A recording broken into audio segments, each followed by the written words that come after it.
His blade shatters the earth. True solitude, he declares, is a burden only the absolute strongest can bear.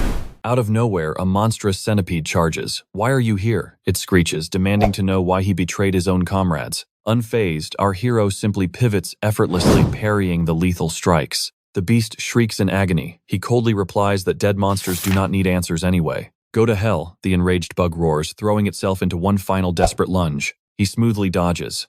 Supreme power breeds absolute isolation. Though his intentions were pure, the world branded him a wicked god. Suspended in midair, he gazes down. "Let us both find true freedom in our next lives," he whispers, preparing his strike. Like a falling meteor, his blade cleanly cleaves the massive beast in two. The creature dissolves into dust, leaving behind a glowing stone safely resting in his palm. Gazing at the legendary Reincarnation stone relief washes over him. His ticket to true freedom was finally here. The magical artifact pulses with radiant energy, and just like that, the ultimate magical swordsman leaped into a brand new world. After 3 lifespans, he proudly retired his title as the Supreme Magical Swordsman. His grand master plan, becoming a basic rank F adventurer. Fast forward to a peaceful meadow, he lounges lazily greeting his 2 gorgeous companions and their adorable pet slime. A warm smile spreads across his face as he stands. This is it.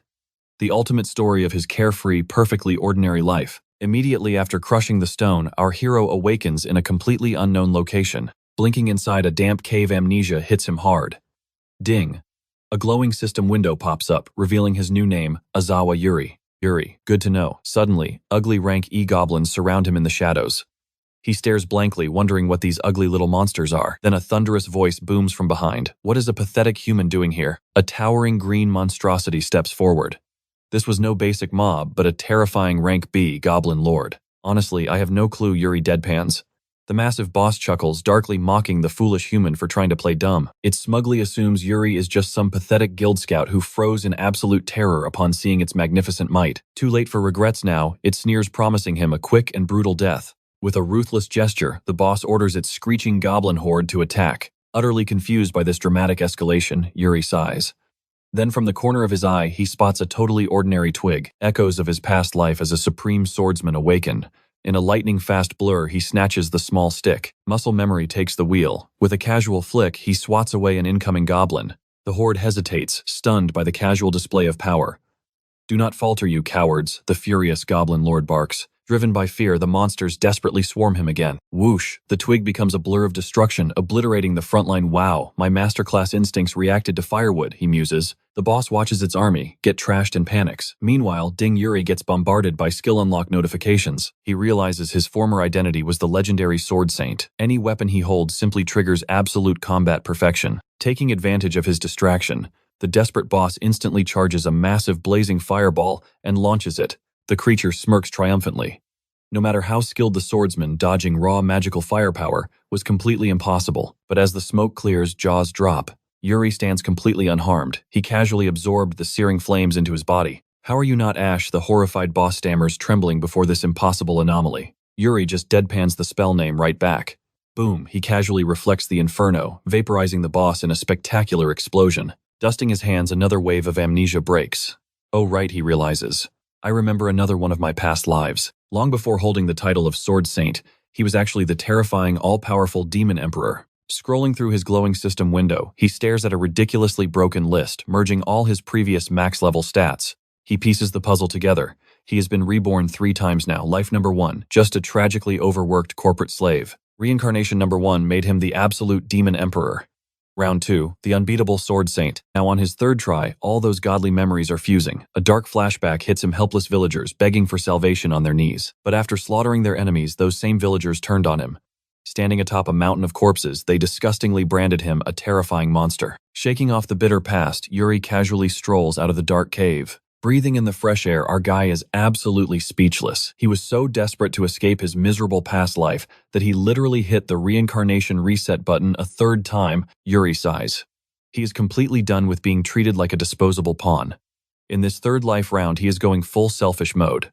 It is all about him now. Outside the cave, Azawa rummages through his new body's starter pack. He scores a basic loadout, a sword, some cash, and a few snacks. Looking over his mediocre loot, he shrugs. Hey, it is better than nothing. He squints at the rusty blade. Is this trash even usable? Honestly, a random twig from the ground might deal more damage than this. Ding. Suddenly, the system gifts him The analysis skill. His eyes flash with a digital glow. Just like that, the rusty sword's hidden stats and pathetic item descriptions pop up in midair. Confirming the weapon is total garbage, he scans the rest of his gear. Jackpot. This broken cheat skill literally lets him appraise absolutely anything in existence. But there is a catch. Yuri cannot scan the actual map location. Having an actual local NPC around right now would be super helpful. Rustle, rustle. A strange noise echoes from the bushes. Our boy grips his trash sword, sweating. Is it a bloodthirsty monster ready to attack? Nope, a ridiculously cute little slime bounces out, leaving our protagonist completely bewildered. Azawa notices this squishy blob has zero killing intent. Perfect, he is definitely skipping this pointless tutorial battle. The jelly bean wiggles toward his food bag. Starving, huh? The main character tosses it a tiny scrap of beef jerky, and the little guy absolutely devours it with pure joy. Ding, the system chimes in again. Congratulations, he just unlocked a super rare monster taming skill branch. The happy slime snuggles up. As Azawa gives it a head pat, he realizes this epic skill actually lets him talk directly to monsters. Yuri chuckles, realizing his random actions unlock crazy new abilities. But before he can celebrate, a blood-curdling scream shatters the peace. Whipping his head around, Yuri spots a frantic, half-human, half-wolf dude, sprinting for his life, screaming for backup. Talk about perfect timing for a local guide. Yuri grins and immediately starts jogging right beside him. Running effortlessly alongside the terrified stranger, Azawa casually asks if he has a quick second. Starts bombarding poor Poncho with questions. The confused wolfman, panting heavily, yells that an interview is the last thing they need right now. Playing dumb, Azawa asks what the big emergency is. The crying wolf begs him to look behind them. Turns out a massive nightmare fuel monster with a giant chicken head is right on their heels. The terrifying cockatrice swoops down from above, desperate for a tasty double snack. Azawa casually offers a deal. Free answers for monster extermination. The absolutely desperate Lycan screams an immediate yes. Without missing a beat, our protagonist whips out his rusty trash blade and spins around. Knowing this rusty stick is useless, he casually pumps it full of overpowered magic. Boom, he blasts a blinding blue laser that literally makes the entire forest quake in absolute terror. The smoke clears. The giant chicken is vaporized in half, alongside half the surrounding forest. Seeing this absurd overkill, the wolf drops his jaw in pure, unadulterated horror. Ding, Yuri scores more broken skills as his pathetic sword crumbles away. Staring at the hilt, he sighs. The magic enchantment worked, but the low-tier weapon just could not handle his main character energy. Traumatized, the shivering wolf screams that Azawa is the real monster and bolts away. Azawa instantly teleports next to him, pouting. Hey, running away was definitely not part of our deal. Poncho falls to his knees, sobbing for mercy. Meanwhile, that cute little slime bounces over to the decimated chicken monster, happily discovering a shiny orange loot crystal inside. Fast forward a bit, Azawa plays the classic amnesia card, telling a sweating Poncho that he has zero memories and desperately needs a world lore dump. Poncho trembles, totally convinced this guy is an undercover demon lord, but Azawa laughs it off, swearing he only nukes things that attack him first. Realizing this overpowered freak is genuinely clueless, the wolf sighs. He explains they are currently standing inside the deadly territory ruled by the terrifying Cockatrices. Poncho cries that his party was just hunting for rare loot drops. But the second they stumbled into a monster boss room, those cowardly jerks used him as live bait and completely ditched him. He sniffs, mourning his so-called friends. Hearing this tragic betrayal hits Yuri right in the feels. Wiping his tears, the wolf apologizes for trauma dumping. He adds that one-shotting a cockatrice definitely makes Azawa an insanely high-level adventurer. The furry guy happily suggests heading straight to the Adventurer Guild headquarters. If Azawa drops his name there, the receptionists might actually have his lost backstory. Seeing Yuri tilt his head, Poncho plays tutorial guide. Adventurers basically accept crazy guild quests and get paid fat stacks of cash for completing them. Quests range from slaying boss monsters, farming rare loot, or rescuing runaway pets. The higher your rank, the better the mission board looks. Plus, the closest branch is only 20 kilometers away, sitting right in Redial Trading City. Hearing this classic fantasy trope, Yuri grins. This exact same job existed in his past lives too. Yuri pumps his fist. Becoming a freelance adventurer is the ultimate cheat code, zero annoying responsibilities, and he gets to live entirely by his own chaotic rules. With a quick nod of thanks to Poncho for the intel, Azawa sets his sights on the Adventurers Guild. But 20 kilometers on foot, no thanks. Our lazy hero desperately brainstorms a cheat code for fast travel. Suddenly, a wild cockatrice crashes the party, completely terrifying. Poor Poncho. Poncho tactical retreats for his life. Meanwhile, our guy stands there, sweating his sword is busted, leaving only his mysterious magic. Instead of attacking the giant bird, plops down and acts exactly like his wiggly little companion from earlier. Wait a minute.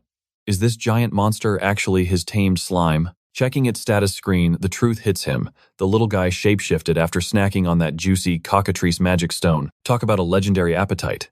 Eating magic stones literally unlocks brand new beast forms. Izawa marvels at this totally overpowered ability before a brilliantly lazy idea sparks in his mind. Cut to our hero casually surfing the skies on his giant slime bird. Talk about VIP travel, he can already spot the destination city. Touching down near the gates, Izawa pats his feathery ride. Sadly, strutting into town with a massive monster would cause massive panic, so it is time to say goodbye. With a heavy heart, our protagonist turns around to wave a dramatic farewell to his loyal beast. But hold on.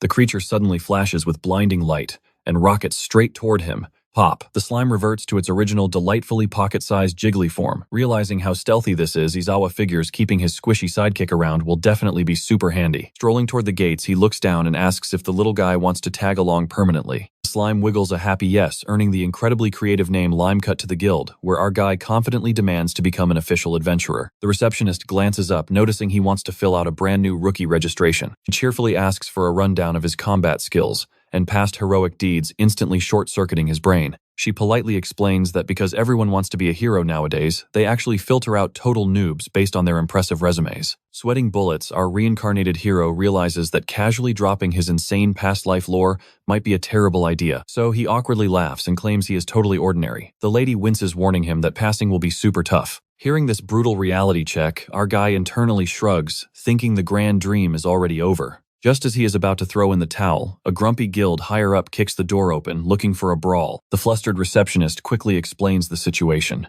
Sighing like he is surrounded by idiots, the guy orders her to prep the testing room. Enter Galio. This grumpy elitist thinks letting a weak scrub like our boy join will completely ruin his prestigious guild's glorious reputation. Determined to crush the kid's dreams, Galio drags him over to a highly suspicious magical artifact. Smirking Galio introduces the almighty magic meter. Just pump it full of mana, and it brutally judges your absolute power level. It calculates raw potential, score, anything over 30.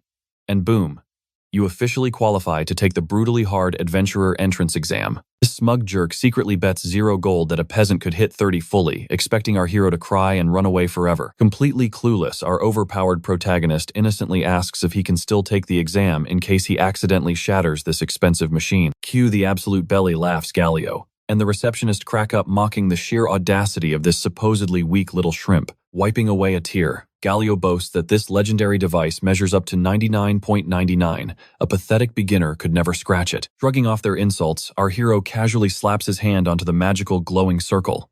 Oh boy, they have absolutely no idea. Instantly, a blindingly chaotic light erupts from the ancient crystal. Galio and the desk lady hit the floor in pure panic. Their jaws drop as the magic numbers spin violently out of control. Boom, the almighty artifact violently shatters into a million pieces. While Galio's soul leaves his body, our guy just casually apologizes. Trembling slightly, a terrified Galio tries to play it cool, stammering that the machine clearly just needed routine maintenance. But internally, Galio is screaming. He thinks this absurdly impossible score is nothing but a cheap parlor trick. He fumes with absolute outrage, completely convinced. This cheeky peasant cheated the system and deserves a massive, humiliating punishment. Masking his fiery rage, Galio announces that since the test was inconclusive, he will generously grant him special permission to suffer through the real exam. Our clueless protagonist actually praises the grumpy man's fake kindness.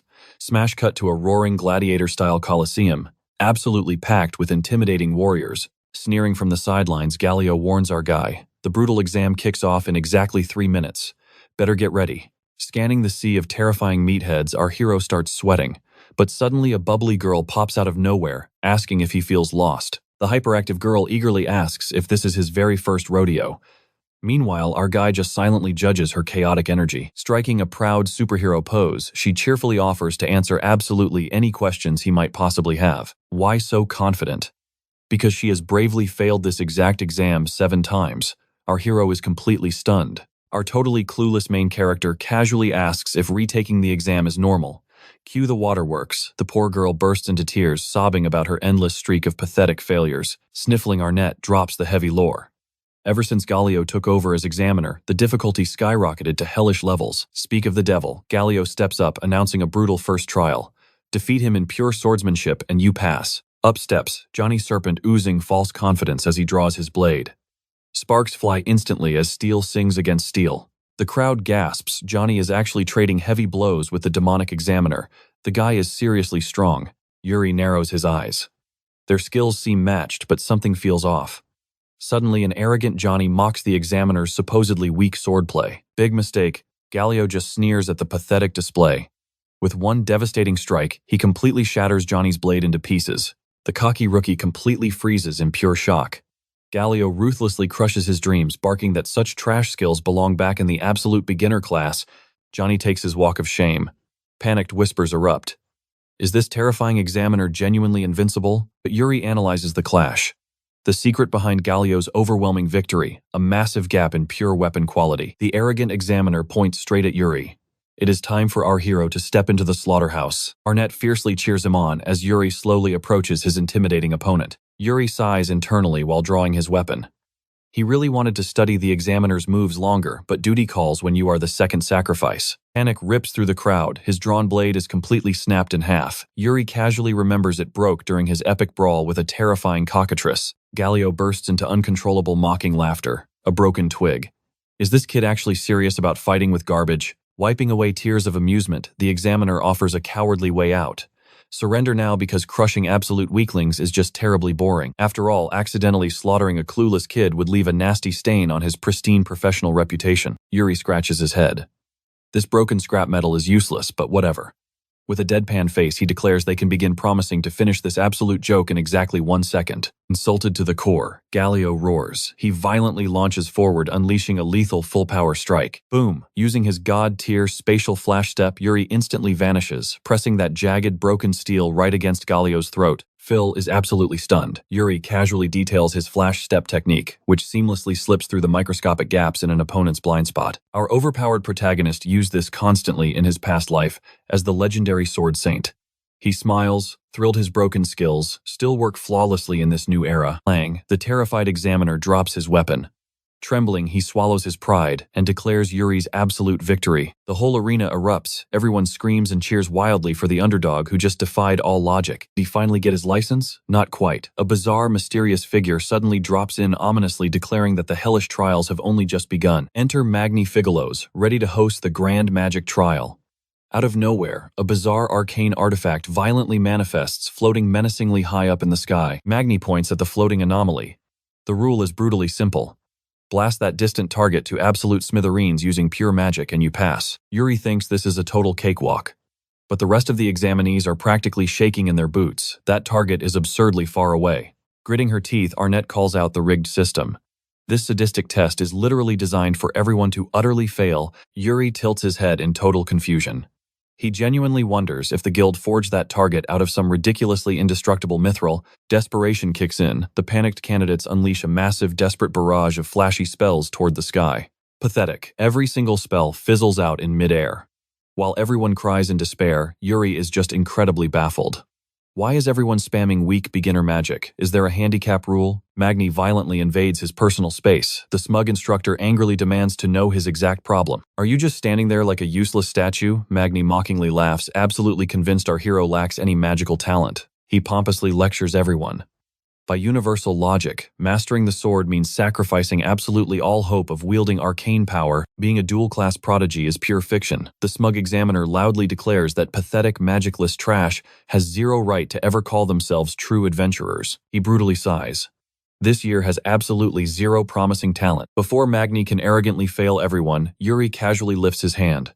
A seemingly basic, concentrated fireball shoots instantly toward the distant heavens. But the flames aggressively multiply. It collides with apocalyptic force, triggering a catastrophic eye-blinding explosion. Jaws drop to the absolute floor. A terrified rookie screams in pure disbelief. Why is a grandmaster of the legendary Inferno magic taking a beginner's test? Yuri awkwardly blinks.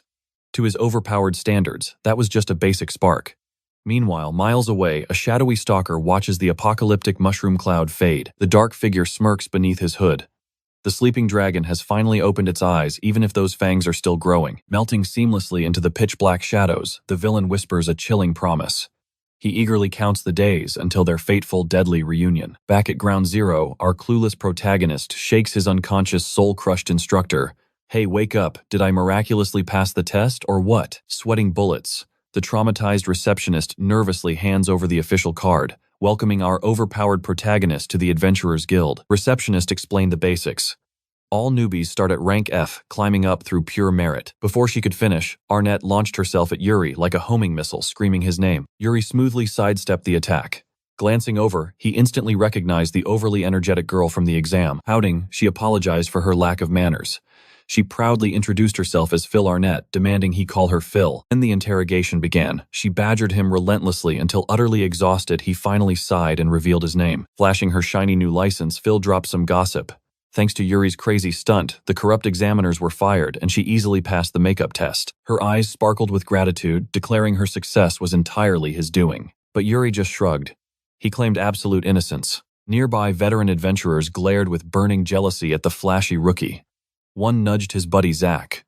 Glaring daggers at Yuri, Zach spat that the kid was seriously annoying. The next morning, our hero slowly blinked awake in an inn. Gazing at the morning sun, he could not remember the last time he enjoyed such peaceful slumber. His past life was an endless bloody war zone. Plus, yesterday's chaotic events had totally drained his energy. Ding, a sudden system window announced an unassigned magical skill. The notification left him completely baffled. He stared blankly at the glowing text. Then he simply swiped it away. Thanks to his adventurer signing bonus, he could afford this comfy room. Naturally, the only logical choice was sleeping in. Bam! Phil kicked the door open with a cheerful morning greeting. As Yuri grumbled, she froze completely. Shocked to see his bed was actually a slime. He casually explained the cheap mattress was terrible, so his squishy friend shapeshifted into a custom bed. After yesterday's absolute madness, the little guy became his loyal familiar. He even named the wobbly creature Lime. Phil gasped, praising his legendary taming skills. Yuri blinked, totally unaware that monster taming was impressive. Suddenly, her eyes widened with terrifying obsession. Creeping toward Lime, she desperately begged to squish the monster. Before he could stop her, she was already cuddling the squishy companion. Yuri demanded to know why she barged in, jogging her memory. Jumping up in panic, she revealed she forgot a crucial detail. The exam was not over. She revealed a hidden guild rule. Passing only granted temporary status. They still had to survive a secret test. Losing his steady paycheck sounded incredibly annoying. With a heavy sigh, Yuri realized he could not dodge this trial. Smiling brightly, Phil revealed she already picked a super popular quest. She excitedly begged him to form a party. Without hesitation, he flatly rejected her. Her smile instantly shattered. Tearing up, she demanded a reason. He bluntly stated he was a solo player, advising her to find another teammate. As he walked away, he casually asked where the quest board was. Phil stared, doubting this clueless guy could survive solo. She kept pestering him, genuinely worried he would get himself killed, but he stubbornly insisted on flying solo. Looking down, Phil sadly confessed she lacked any legendary talent, but watching his overwhelming power during the exam ignited a fire in her soul. She wanted to witness his monstrous strength firsthand. With pleading eyes, she asked one last time if they could team up. Her raw honesty struck a chord. Knowing absolutely nothing about this fantasy world, keeping a local guide around might actually be smart. Reluctantly, he accepted her party invite. She cheered with joy, but his sharp senses suddenly picked up a disturbance. He told her to wait outside while he dressed. His lazy expression vanished, replaced by a chilling glare. When the door clicked shut, he threw open the window. His cold gaze locked onto a distant bell tower, pointing like a pistol. Crimson mana condensed. A flaming bullet blasted toward the tower. Miles away, two spies peeping through binoculars were sent flying by the explosion. The fiery blast melted their spyglasses. The stunned stalker was paralyzed by terror. How could anyone snipe from that impossible distance? Sweating bullets, his partner made the tactical choice to retreat. They needed to report this monster to Zach. Back in the room, Yuri tilted his head in confusion. Why would anyone waste time spying on him? He honestly could not recall offending anyone since arriving in this strange world. His thoughts broke as Phil screamed his name. Yelling back, he rushed outside. Following his energetic guide, he soon entered a thick forest. Russell, he glanced sideways, spotting two pathetic rank F critters trembling nearby. Feeling his terrifying aura, the tiny beasts bolted. Yuri casually noted how delightfully boring this quest was. Phil agreed they had hit the jackpot. She happily explained this was a classic herb gathering mission. It was a favorite for beginners, practically guaranteeing 0 deadly encounters. She even sacrificed her precious sleep to camp out in line. Snagging this epic quest had her puffing her chest proudly. Yuri casually praises her skills, instantly turning Phil into a blushing, totally flustered mess. Spotting Yuri, wandering off Arnett, desperately points toward the northern forest. Yuri cluelessly asks if herbs grow here, getting a giant nope in response. Phil frantically warns him that the eastern forest is a total death zone for newbies. It is basically a high-level monster VIP lounge. She drags him away, screaming that herbs spawn up north. Our main character suddenly remembers waking up near that exact terrifying forest, absolutely surrounded by overpowered beasts. Yuri casually flexes that he actually one-shotted a massive cockatrice just yesterday. Girl just cracks up, brushing it off as a hilarious joke. They finally reach the sacred herb spot, but Yuri instantly notices the area is completely wiped clean, leaving Arnett totally, utterly baffled. Yuri points out they got totally robbed. Fuming, the girl grumbles that they were supposed to be the absolute first ones here. Suddenly, a totally smug guy named Zach struts in with his crew. Drops the bomb that their luck sucks, bragging about how his squad just cleared the entire map of herbs. Phil demands to know who these jerks are. Zach flexes his veteran status, but Yuri suddenly recognizes these exact clowns from the guild.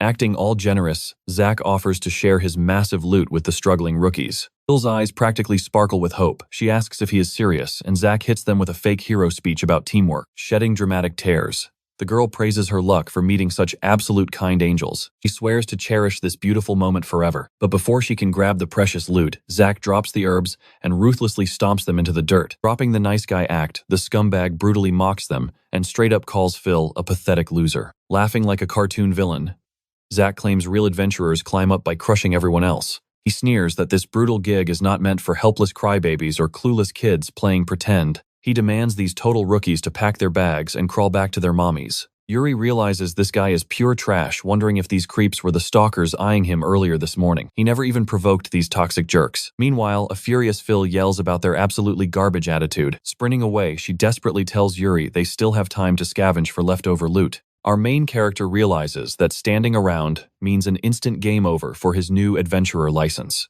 But grinding for drops with just 2 players is impossible. Suddenly, his slime buddy Lime dramatically pops out of his pocket. Yuri confusedly asks his squishy sidekick what the deal is, since breakfast was already served, but the frantic little slime directly beams a brilliant master plan straight into Yuri's head. A light bulb goes off. Winding up his arm, Yuri completely trusts his pet and prepares to chuck him like a baseball. He yeets the slime mid-air lime balloons into a massive beast before exploding into mini slimes that carpet bomb the forest. Phil absolutely panics at the crazy magic show, but Yuri smirks, claiming this wild hack will secure their precious quest items. The mini slimes activate auto farm mode, instantly vacuuming up a massive mountain of herbs. Seeing this epic cheat skill, Arnett cheers with absolute joy. Yuri praises his most valuable pet for the hard carry. With their inventory absolutely maxed out, our hero calls it a day. But Arnett suddenly gets gloomy, telling him to head back alone.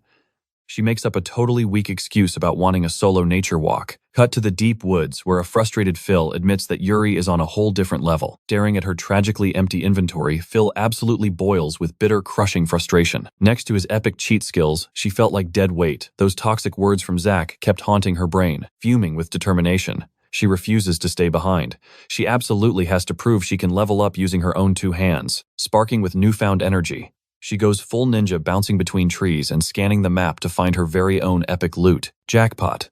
She finally stumbles upon a secret untouched herb patch and starts happily spamming her gathering skill. This was her golden ticket to becoming a true pro. But suddenly, a terrifying growl shakes the bushes, and a massive, bloodthirsty white wolf completely blocks her path. A rank E monster appears. The terrified girl realizes she wandered way too far into the woods. As the beast growls, she grips her blade, psyching herself up for a desperately needed counterattack. But pure panic totally paralyzes her. Could a total rank F rookie actually beat this thing? She instinctively retreats until Yuri's surprisingly sweet compliment suddenly echoes inside her panicked brain. Boom, instant confidence boost. She refuses to be deadweight forever. After all, she holds a proud adventurer license too. Striking a solid defensive pose, Arnett boldly claims she will utterly crush it. The beast viciously lunges forward, but our girl actually blocks those nasty fangs with cold steel. The impact sends her flying straight into a thick trunk. Shaking it off, Arnett focuses intensely on its attack patterns. The monster recklessly charges again, violently ramming its head right into the solid bark. But she is already airborne. Dropping from above, she delivers a perfectly timed slash right onto its dense skull. One clean hit and the annoying beast goes down. Arnett immediately starts celebrating her epic victory. Hard work and a little guts actually pay off. Too bad an entire squad of angry glowing eyes suddenly materializes right behind her. Completely surrounded by a snarling pack, her brief confidence totally evaporates. Facing certain doom, she just squeezes her eyes shut tight. Cue the main character entrance. He swoops in, smoothly catching her in a heroic rescue. Seeing Yuri's face, she nearly tears up.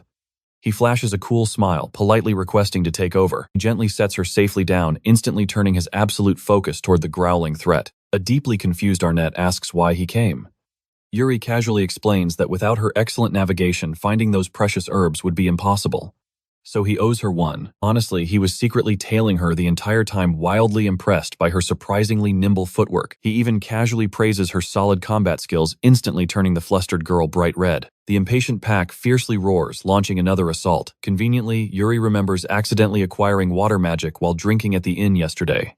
Time for a wildly unscientific field test. Channeling intense mana, he actually apologizes to the doomed beasts for speedrunning this entire fight. Boom. A gigantic aquatic tornado erupts hilariously, launching several furry enemies straight into orbit. Annoyingly, a few stubborn survivors still stand. Yuri sighs, realizing this wet spell has 0 raw damage despite its excellent crowd control. As the snarling pack charges again, he calmly draws his blade, deciding to improvise a slightly sharper technique. He unleashes a fluid flurry of devastating strikes, directly infused with swirling aquatic energy. Surprise, it is actually a hilariously overpowered advanced technique called Ice Sword. The brainless beasts still attack. Yuri casually slams his freezing blade into the dirt, erupting lethal glacial spikes that instantly turn them into furry popsicles. An absolutely awestruck Arnett cheers, completely unsurprised by his ridiculously overpowered main character energy. However, she nervously notices a glitch. The faster he deletes them, the more aggressively they instantly respawn. She smartly points out standard RPG rules: mob packs always follow a big boss. There must be an alpha hiding somewhere locally calling the shots. Yuri instantly gets the strategy. Simply snipe the hidden commander, and this annoying, endless mob wave finally ends. Suddenly, a frantic psychic ringtone echoes in his brain. His pet slime is desperately trying to connect. Closing his eyes, he activates his tamer vision. He literally hijacks the little jelly camera to scout the perfect target location. Spotting a shiny rank C Silver Alpha, our overpowered hero mentally throws his squishy pet a 5-star rating. Faster than light, Yuri aggressively bulldozes through the dense forest, hilariously swatting aside random grunts. He launches a heat-seeking fireball that sharply zigzags through trees, but the agile Alpha senses the incoming spicy danger and leaps completely out of range. With entirely too much annoying cover blocking his shots, Yuri realizes playing sniper is totally useless here. So he decides to completely skip subtlety and choose maximum chaotic violence instead. He suddenly charges an absolutely absurd inferno spell, deeply terrifying Arnett. He telepathically screams at his slime to evacuate immediately, and the jelly rapidly bounces to safety. The main character drops a blazing tornado, hilariously vaporizing half the ecosystem just to hit one dog. The helpless boss is instantly swallowed by roaring flames, triggering a massively cinematic smoke explosion across the entire battlefield. That poor, oversized puppy gets instantly roasted, leaving a traumatized Arnett utterly speechless. She wildly screams, demanding an explanation. When Yuri calmly claims it was just basic fire magic, she angrily retorts that nothing about that apocalyptic blast was normal. Shiny loot drops from the crispy boss. A sweating Arnett awkwardly claps, praising his extremely terrifying but highly profitable victory. Still, reality hits hard. She blankly stares at the massive mountain of herbs, questioning their non-existent inventory space. Yuri rubs his chin, agreeing physical labor is for side characters. If only he had an absurdly convenient dimensional storage spell to instantly solve this packing nightmare.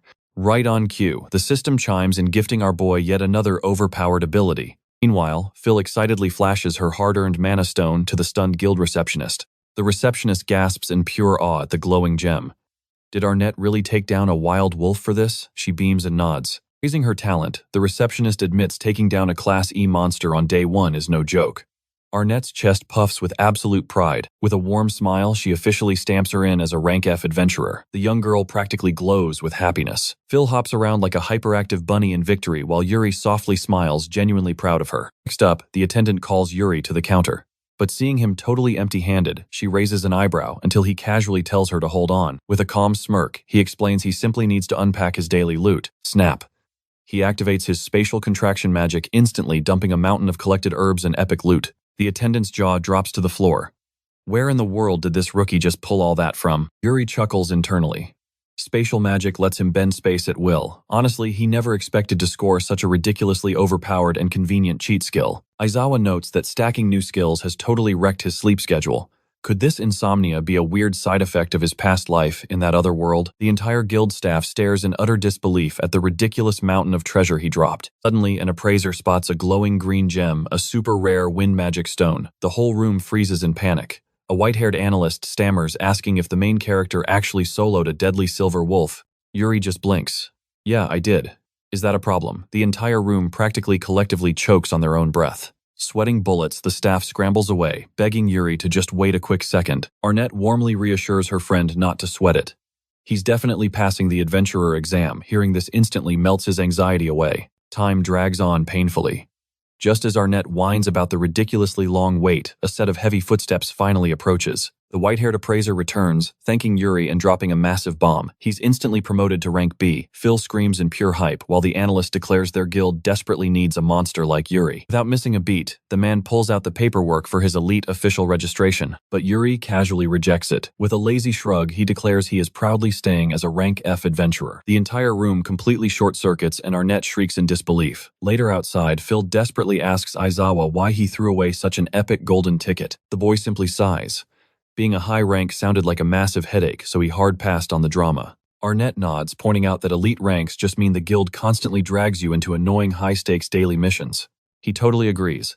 Deep down, he refuses to repeat the exhausting, overworked corporate slave grind of his past life. Cutting Arnett off, Yuri firmly declares he's living this second life freely at his own chill pace. Basically, they're sticking together as rank F rookie buddies. Phil smiles brightly, calling the laid-back boy absolutely incredible. She softly adds that his unwavering determination to always just be himself is his absolute best charm. Arnett sighs self-consciously. She barely scraped by defeating one wolf, totally freezing up when the pack surrounded her. She feels absolutely miles behind Yuri's legendary strength. Yuri quickly stops her. He gently reminds her she has amazing qualities he completely lacks, and without her backup, he'd have totally failed that exam. Plus, just like he told her before, she really is an incredible partner. A massive, joyful blush takes over her face. Fired up, she vows to train like crazy to catch him while he just chuckles and cheers her on. Meanwhile, creeping in the dark alleyway, Zack glares daggers at the laughing duo, completely overflowing with bitter jealousy. Suddenly, the bitter boy turns to a creepy shadow hiding behind him, demanding if the hit is still on. A sinister assassin in a twisted clown mask chillingly confirms the lethal job. Back to our heroes watching Arnett stretch her sore muscles, Yuri gently asks if she's exhausted. She nods with a tired smile, admitting today was totally draining. He kindly tells her to go get some sleep, and she agrees. Before leaving, Phil warmly warns Yuri to hit the bed early and rest up too. Waving goodbye under the moonlight, she sweetly thanks him for every crazy, amazing thing that happened today. The main character stands alone, pondering his next move, until a massive stomach growl reminds him he literally starved himself all day.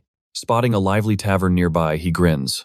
With his pockets full of fresh loot cash, it is officially time to feast like a total king. The burly tavern worker barks a loud welcome, but recognizing the customer's face, he absolutely freezes, screaming internally about why this crazy kid is here. Aizawa's eyes widen. This is the beastman wolf he fought back in the forest. The wolf instantly rages, totally offended that Yuri completely forgot his proud name.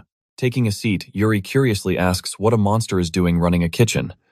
The grumpy wolf sighs, revealing he permanently retired from the dangerous adventurer life. Tossing ingredients into a sizzling pan, he bitterly explains how his cowardly squad abandoned him to die. After that, trauma adventuring just was not worth the risk anymore. He proudly serves Pancho's signature black spaghetti. He then completely nerds out, giving a ridiculously long culinary lecture on the dark recipe. Slurping the noodles, Yuri's eyes sparkle. He highly praises Pancho's god-tier cooking skills. The tough wolf blushes with pride, bragging he was always his old party's designated chef. Changing the subject, he leans in closely, warning that he heard crazy rumors about Yuri being an insanely overpowered adventurer. Meanwhile, the tavern buzzed with wild gossip. Everyone couldn't stop hyping up the crazy stunts our boy pulled during the adventurer exam, but Pancho drops a grim warning.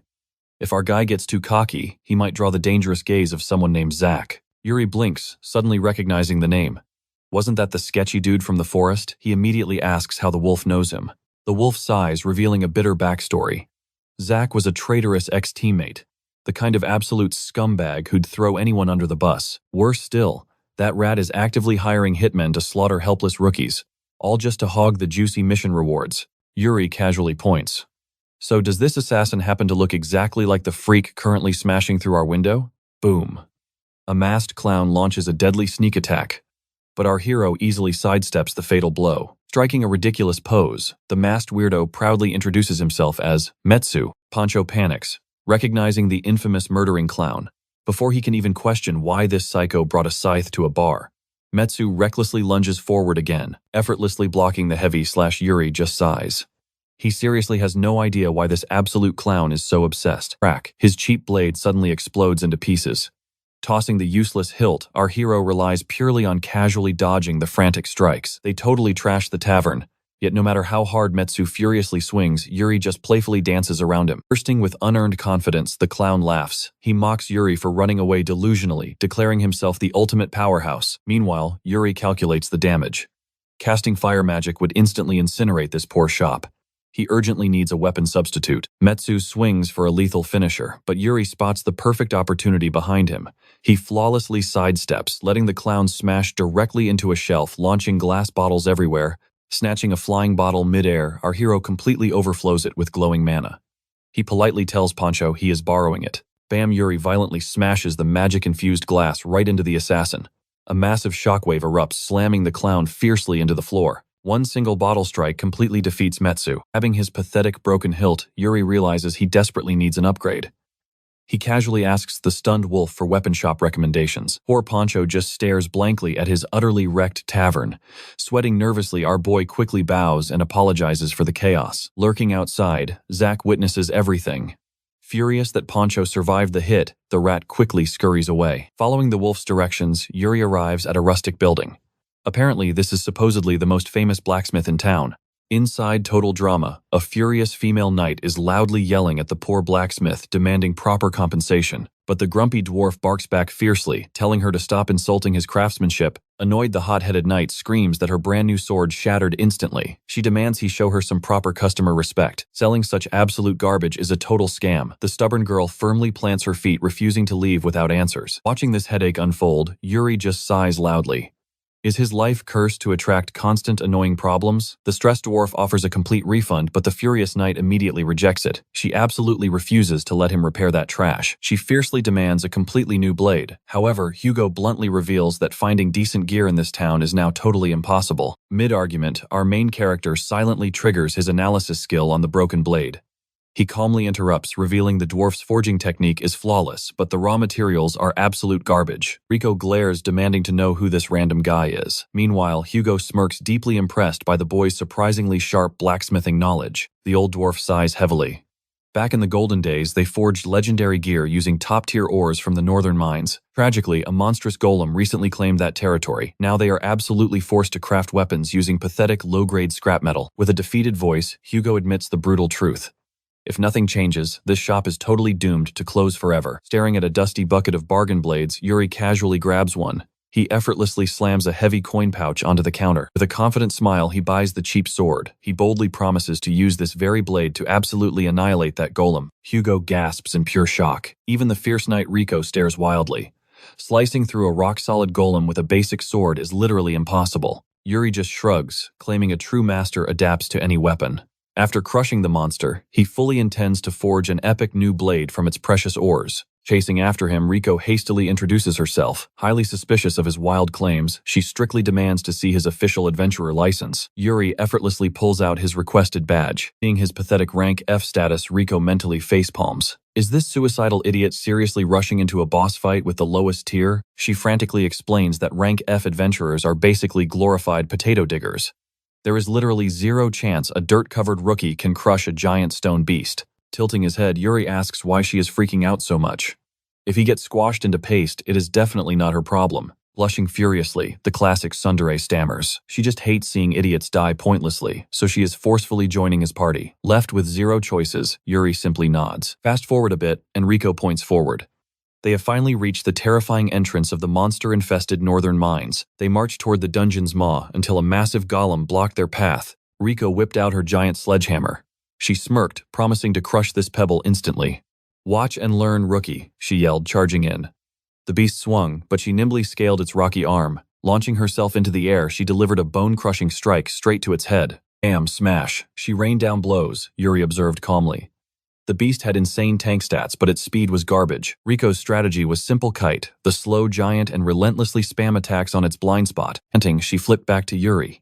"See that total child's play for a pro like me," she bragged. She confidently lectured him that a golem's blind spot is its ultimate fatal flaw. But mid-sentence, the enraged titan hurled an aura-infused boulder straight at their faces. Rico froze, but our main character instantly stepped up, shattering the boulder. With blinding sword strikes, he reduced the golem to rubble. Rico's jaw hit the floor. "How the heck did you do that?" Yuri just blinked. "I just swung my sword, honestly." Chasing him deeper into the abyss, She screamed that slicing through solid rock armor was completely illogical. She stubbornly insisted it was purely dumb luck. Yuri just nodded, completely unfazed by her aggressive coping mechanism. Right on cue, a massive mob of stone titans blocked their path forward. Cracking his knuckles, Yuri smirked.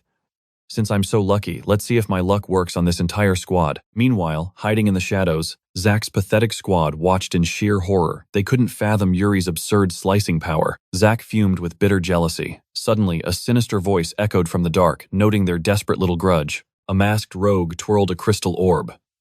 While Zack panicked, our main character was busy turning the golem army into gravel. Rico stood completely paralyzed by his overwhelming display. Dusting off his hands, Yuri casually looted the battlefield.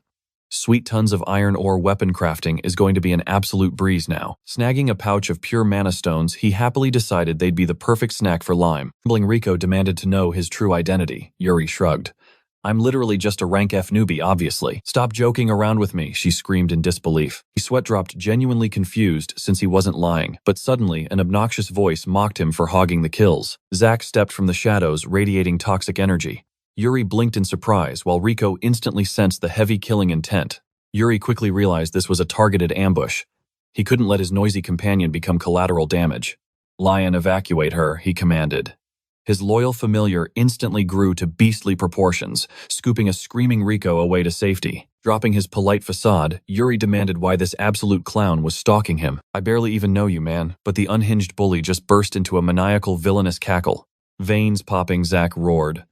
Every time I try to ruin your life, you just brush it off like absolute dirt. The delusional jerk threw a massive tantrum, accusing Yuri of stealing his spotlight and ruining his pride. He ordered his goons to attack, but our overpowered main character effortlessly knocked the trio out cold in a flash. But wait, like undead zombies, the henchmen instantly snapped awake, violently pinning our hero to the ground. Yuri gasped. His strikes had landed. Then the system interface flashed. His enemies were infected with a deadly berserk curse. Zack's eyes glowed with the same cursed frenzy. Chanting dark magic, the bully unleashed a devastating tornado at the restrained Yuri. Pinned down, our hero gritted his teeth. Tanking this direct magic blast would actually leave a scratch. Boom dust exploded everywhere. Zack laughed victoriously, until the smoke cleared, revealing his target had vanished like a ghost. Hovering above, Yuri casually conjured the exact same wind element. System notification pinged new legendary spell fully copied. With a lazy flick of his wrist, Yuri fired back. A massive tempest sent the entire gang rocketing into the ceiling. The bullies crashed down like broken dolls. Thanks for the tutorial, Yuri smirked. I just learned wind magic by looking at it. He was about to declare victory when a chilling aura spiked his senses. Who's lurking in the shadows, he demanded. Slipping from a portal of pure darkness, the true puppet master appeared. He clapped. Amazed, our hero detected his stealth. The masked freak chuckled, claiming Yuri's monstrous talent exceeded his wildest calculations. Yuri immediately narrowed his eyes in heavy suspicion. Bowing mockingly, the villain introduced himself as the infamous Nero Nightmare. Yuri's combat instincts flared. He realized this masked creep had instantly formed a high-tier wind barrier. This boss battle just leveled up. Nero clapped slowly. Not bad. No wonder those pathetic trash mobs couldn't even leave a single scratch on you. So I'll generously give you two options, the villain smirked. Pledge loyalty to our shadows, or die right here. Our main character squinted. Something about this edgy guy triggered a weird sense of déjà vu. He felt way too familiar. Suddenly, past life memories flashed before his eyes. He recognized those exact same ridiculous cult robes from his previous timeline. Azawa shuddered. Back when he was literally a sword, joining a shady guild just like this one brought him endless suffering. Wait, are you one of the numbers? Yuri asked casually. Instantly, the masked villain froze in pure panic. Impossible, Nero gasped. Only true insiders know about the numbers. You must be one of our secret members. He demanded Yuri reveal his hand, claiming a true member's rank would magically appear. Nero then smugly flashed his own mark. Right there on his skin glowed the number 928. Yuri nodded knowingly. It was exactly as he remembered. This dark faction literally branded its lackeys with specific digits. The rule was incredibly simple. Lower digits meant vastly superior combat power. Stripping off his gauntlet, Azawa felt genuinely curious. Would his shiny new reincarnated body actually bear a hidden ranking mark? Nero's jaw hit the floor when a crisp 0 materialized on Yuri's hand. That's completely impossible, Nightmare shrieked. Rank 0 was permanently retired over 500 years ago. Even Azawa felt confused. In his past life, rank number 1 was the absolute peak. What on earth meant 0? Snapping back to reality, Nero snarled.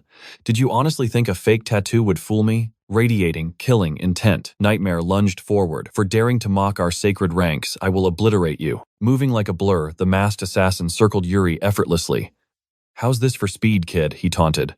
Can your eyes even track my movements? Nero launched a deadly strike, but Azawa smoothly sidestepped it casually, admitting this assassin was indeed the fastest foe he had faced yet. Nero stared in total disbelief. How did he miss? Meanwhile, our main character calmly analyzed the assassin's gleaming weapon. Spotting the lethal poison dripping from the blade, Yuri instantly decided that keeping his distance was the smartest play. To completely restrict that insane agility, our hero immediately launched a blazing fireball straight at the arrogant assassin. Effortlessly deflecting the flames, Nero scoffed. Did you expect that weak spark to win? Yuri just smirked. Nope. I didn't need it to. Suddenly, a hidden wind blade slashed through the lingering smokescreen. Nero barely dodged the lethal gust, sweating, as he realized he had completely lowered his guard. Clever distraction.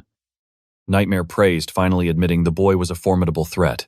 However, the foolish assassin hadn't even noticed that solid ice was already creeping up his legs. Panic finally struck the immobilized villain, but before Nero could even process his frozen feet, Yuri unleashed a massive swirling water vortex right at his face. Leaving the assassin trapped in a solid block of ice, Yuri casually began stacking multiple spell enchantments onto his trusty blade. Wait, let's make a deal, Nero begged frantically. But in a single merciless flash of steel, Yuri sliced cleanly through the frozen assassin. Staring at the shattered icy remains, Azawa sighed deeply. He refused to ever be chained down or bound to a master again. In this new life, he chose absolute unbound freedom. Meanwhile, back at the blacksmith forge Muga, the dwarf cheered wildly. Declaring it his ultimate masterpiece, he slammed a gleaming new sword onto the counter as our hero gratefully accepted it. Scanning the impressive system stats, Yuri figured this blade wouldn't break anytime soon. But then a bizarre detail in the menu immediately caught his eye. Stunned by the premium materials, Yuri asked, "Are you absolutely sure you want to give me this?" The dwarf grinned brightly. "It is nothing. You gave me my forging passion back." Deeply moved by this wholesome loyalty, Yuri warmly thanked the master craftsman. Stepping outside, our hero chuckled in disbelief.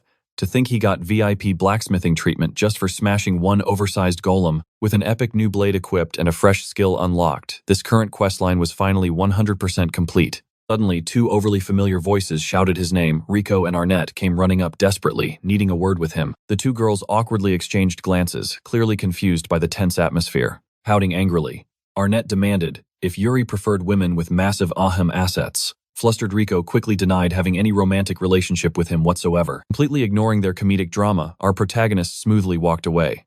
Honestly, the daily life of a rank F adventurer was becoming absolutely hilarious. Back at the bustling guild, the receptionist smiled, asking what specific quest he wanted today. He requested a brutal monster hunt with a massive payout. Why?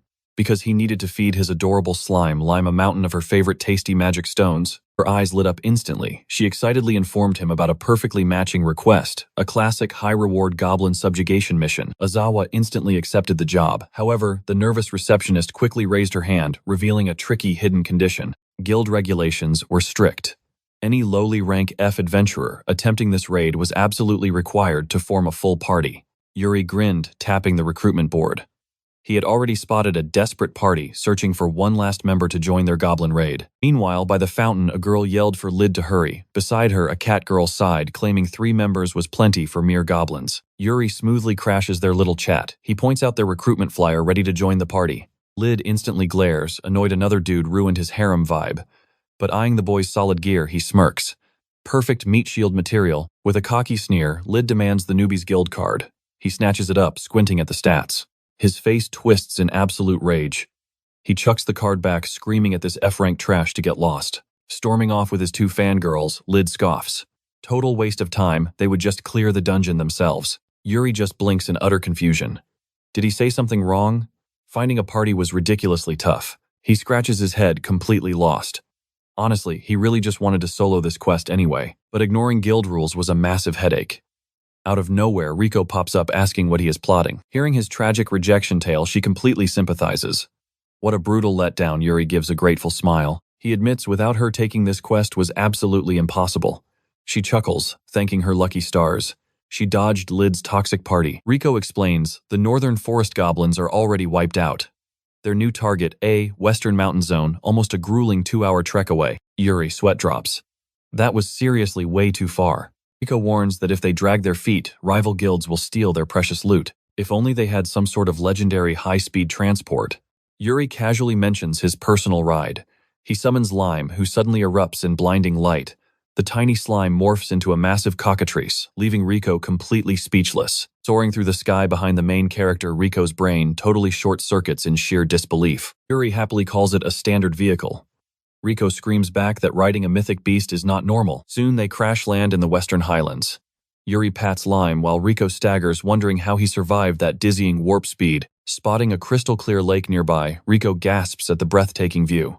Yuri smiles, vibing with the absolute tranquility. She excitedly splashes the gorgeous water, completely mesmerized by its shimmering mirror-like surface. But Yuri's killer instincts suddenly spike. A deadly arrow whistles toward Rico's head, and he plucks it right out of thin air. Panicked, Rico apologizes. Yuri narrows his eyes. These sneaky goblins were ambushing adventurers the moment they dropped their guard. Scanning the dense canopy, his terrifying aura flares.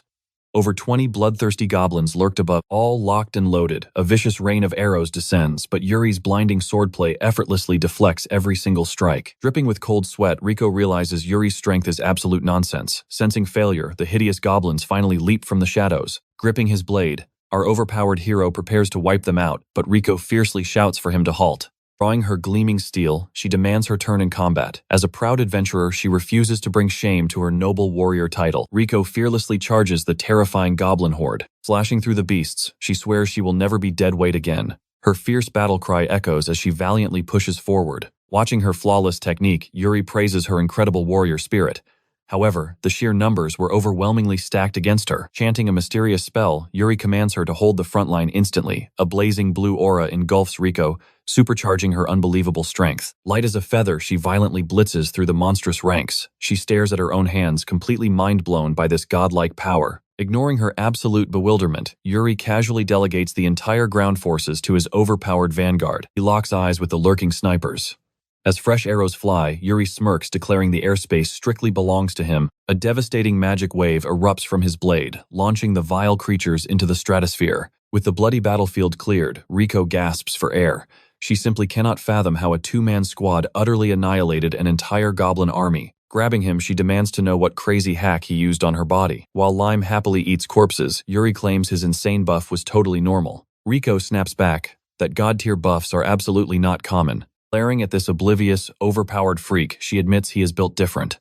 Suddenly, her vision blurs and she collapses. Yuri rushes to her side. Clenching her teeth, the proud warrior brushes off a shallow scratch taken during the chaotic battle. His sharp eyes detect a fatal system warning, a terrifying poison status effect. He reveals the cowardly goblins laced their weapons with deadly toxins. Rico curses, realizing these highly intelligent monsters broke every standard dungeon rule. Yuri immediately orders his trusty pet to extract the venom. Lime leaps directly onto the wound, aggressively purging the deadly toxin from her veins. Like magic system alerts grant Yuri brand new spells. Taking a deep breath, Rico praises the heroic slime, thanking it for pulling her back from the brink. But Yuri gently tells her to hold still. Channeling his freshly unlocked divine healing magic, he bathes her injuries in a warm, pain-erasing holy light. Starstruck by the display, the fiery redhead gasps. Where on earth did he master such a legendary spell? Our hero casually shrugs, saying he just picked it up. This absolutely infuriates her. Holy magic is practically a mythical rarity. Shaking off her frustration, she pivots. They need to hunt the main nest. Monsters this organized definitely have a boss pulling the strings. Rico doubts these clever beasts would leave an easy trail, but our main character smirks. He already knows exactly where they are hiding. He casually explains his master plan. He let a few stragglers escape, secretly planting a piece of his slime on them. Right on cue, the adorable little slime morphs into a bouncy compass needle, pointing straight toward their target. Following the bouncy guide, the duo navigates the dense woods, finally arriving at a dark, ominous cavern entrance. Yuri casually announces they have arrived, but Rico grabs his arm, warning him to pause. If this is the main headquarters they are about to face, an absolute army of monsters, the hero recalls his last battle with a goblin king. The horde was massive. Relying on the exact same spell might not cut it this time around. Our overpowered protagonist simply asks if he should just nuke the entire cave. Rico's sweats drops, reminding him that vaporizing the evidence means zero bounty money. Suddenly, the arrogant Lid struts over with his posse, mockingly thanking our hero for playing tour guide. He laughs, calling him an F-rank dirt scrubber. Rico glares, asking if they are acquaintances. Our hero just gives a blank stare. Nope. Never met them. Lid angrily shouts that they literally met at the fountain this very morning. The memory finally clicks. Our main character knew some stalkers were trailing them, but he never expected this bunch of absolute clowns. Pumping his own ego, Lid smirks. For a lowly scrub, he did all right. Despite being a much higher rank, the jerk pretends to be generously impressed by the kid. Flexing his non-existent aura, Lid commands them to scramble. He claims the horde ahead is way too brutal for a pathetic rookie to survive. Strutting into the abyss, the cocky fool tells our hero to go home and pull weeds. Rico connects the dots. This was the toxic group from earlier. She mentally high-fives herself for dodging that massive red flag. Stepping into the shadows, Rico whispers. For once, the idiot was right. The enemy numbers are huge, so they need to stay completely on guard. Up ahead, Lid's two female companions are practically clinging to him. The arrogant jerk flexes, boasting that his magnificent presence will keep them perfectly safe. Something feels completely off. Our protagonist notices they have ventured deep inside, yet not a single green monster has appeared. His instincts scream danger. Suddenly, a thick, eerie mist floods the cavern. Scanning the aura, he confirms the worst. This is an enemy spell. Rico panics, completely blinded. Meanwhile, Lid shamelessly flirts, telling her not to fear because her brave knight is here. The main character senses an overwhelming bloodlust. The horde multiplied, using the smokescreen to perfectly set up a deadly ambush from the shadows. He shouts a warning. Instantly, a massive wave of savage creatures lunges forward. Steel flashes in the dark. The dynamic duo deflects the brutal strikes, effortlessly slicing the front line into absolute ribbons. Rico scoffs. It is a huge swarm, but they are still just trash-tier mobs. However, our hero reads the battlefield. They are using coordinated human wave tactics. Still, an ominous chill runs down his spine. Ignorant to the danger, Lid loudly gloats that these low-level runts are an absolute joke. His fangirls squeal in awe until their cheers die. A towering, terrifying blue giant suddenly materializes before the loudmouth. Lid sweats. Is that hulking beast seriously a goblin? Swallowing his fear, he arrogantly declares that size means nothing, blindly charging in for a heroic strike. He unleashes his absolute strongest slashing attack. Snap! His pathetic blade completely shatters. The furious beast grabs him by his scalp, delivering a bone-crushing knee straight to his jaw. Flying through the air, the absolute clown wails about his ruined handsome face before slamming into the dirt. Terrified out of his mind, Lid sprints away, screaming. The absolute coward ruthlessly abandons his two dedicated party members to save his own skin. In a flash of terror, the monstrous blue brute violently snatches both defenseless girls by their throats. The beast opens its foul jaws to feast while the weeping girls scream for salvation. Whoosh! Our hero instantly decapitates the monster. Tossing the beast aside, he smoothly asks if they are hurt, leaving the rescued girls completely starstruck. He tosses the girls over to Rico for safety. Suddenly, the shadows part, revealing an entire squad of elite mutants locking onto our hero. He narrows his eyes. These freaks are way too massive. They have completely mutated, unlocking a terrifying rage-fueled berserker state. Aura flares around him. Chanting a devastating wind spell, he declares, "Playtime is over," launching a hurricane that sends the heavy monsters violently crashing backward. A sinister shaman steps out slowly, praising our hero's overwhelming and legendary combat strength. A monster that speaks. This absolutely has to be the final boss. The wicked creature smirks, accusing our hero of ruthlessly slaughtering his precious innocent children. The vile creature hisses about a blood debt. Suddenly, an ominous, sickening aura erupts, violently swirling around the scattered corpses of the fallen green horde. A toxic purple hex engulfs our protagonist, completely locking his muscles. The grinning boss reveals his own followers were just meat shields for this cursed ritual. Panic sets in. Not only is he frozen like a statue, but his life force is vanishing. His vision rapidly spins into a dark, blurry nightmare. Rico collapses under the pressure. The demonic boss cackles wildly, declaring, this gloomy cave will permanently become their final, inescapable resting place. Yuri effortlessly absorbs the dark curse, brushing off the corruptive aura like it was nothing. The elite goblin completely panics as our main character flexes that exact same terrifying spell right back. Charging the attack, Yuri drops a cold one-liner. The shaman's own deadly curse is getting returned to sender. Instantly, the vengeful spirits of every sacrificed goblin swarm their former master, absolutely blasting him with overwhelming dark energy. The monster completely melts away, dissolving into just a pathetic pile of bones. Yuri realizes the shaman was public enemy number 1. Cut to later, our guy is chilling by the ocean, totally vibing with the absolute peace and quiet. He looks back on his very first past life in Japan, realizing he never once had a chance to just relax like this. Maybe this intense craving for absolute freedom actually comes from the heavy baggage of his past reincarnations. Suddenly, Musul and Emily aggressively simp over Yuri, claiming their heroic rescue made them realize how ridiculously handsome he is. The main character sweat drops, recalling they were totally traumatized leaving the cave, but wow, they bounced back unbelievably fast. Emily eagerly begs to help him out. He silently notes their massive attitude adjustment compared to their previously snooty behavior, so he casually hands over bait duty. But the second they open his tackle box, an absolute mountain of squirming worms violently jump scares them. The girls instantly nope out screaming, leaving Yuri completely baffled by their highly dramatic exit. Suddenly, a massive whirlpool erupts around his fishing bobber. Realizing he hooked an absolute leviathan, he instantly pumps pure mana right into his rod. With a mighty heave, he violently yanks a terrifying, oversized mutant shark straight out of the crashing waves. The beast lunges for a fatal bite, but Yuri casually draws his blade, slicing it clean in half. Dang, a new fishing skill acquired. Suddenly, a familiar voice cries out. Covered in flying shark guts, a wildly disgusted Arnett screams, demanding to know what on earth just happened. Comically, she immediately slips and faceplants right into a puddle of monster ketchup, while Yuri just deadpans, asking why she is even here. Arnett angrily fires back that he is the weird one here. Brushing herself off, she demands he gear up for some serious guild training. She drops the painful truth adventurers must attend mandatory monthly boot camps, or they completely lose their licenses forever. Realizing losing his license would be a massive headache, Yuri sighs heavily and officially agrees to tag along. She aggressively drags him away, but instantly slips again like a total klutz. Meanwhile, more angry sharks breach the surface, making Yuri casually suggest clearing the aggro first. Fast forward to the bustling adventurer guild. Our chaotic duo finally heads toward the designated training grounds. Surrounded by intimidating meatheads, Arnett starts sweating bullets. Catching her nervous vibe, Yuri legitimately wonders what kind of hellish hazing awaits them today. A fierce woman with purple hair smirks loudly, announcing that everyone has finally gathered together. Aisha drops in with a superhero landing, declaring that the hellscape known as Rank F training is officially underway. The crowd instantly starts whispering her name in awe. Yuri obliviously asks if she is famous, causing Arnett's jaw to absolutely hit the floor. Arnett frantically whispers that she is Aisha. She is the legendary top 10 powerhouse of Class B and the youngest to ever reach that rank. Looking extremely annoyed, Aisha roars that she is stuck babysitting their pathetic rank today.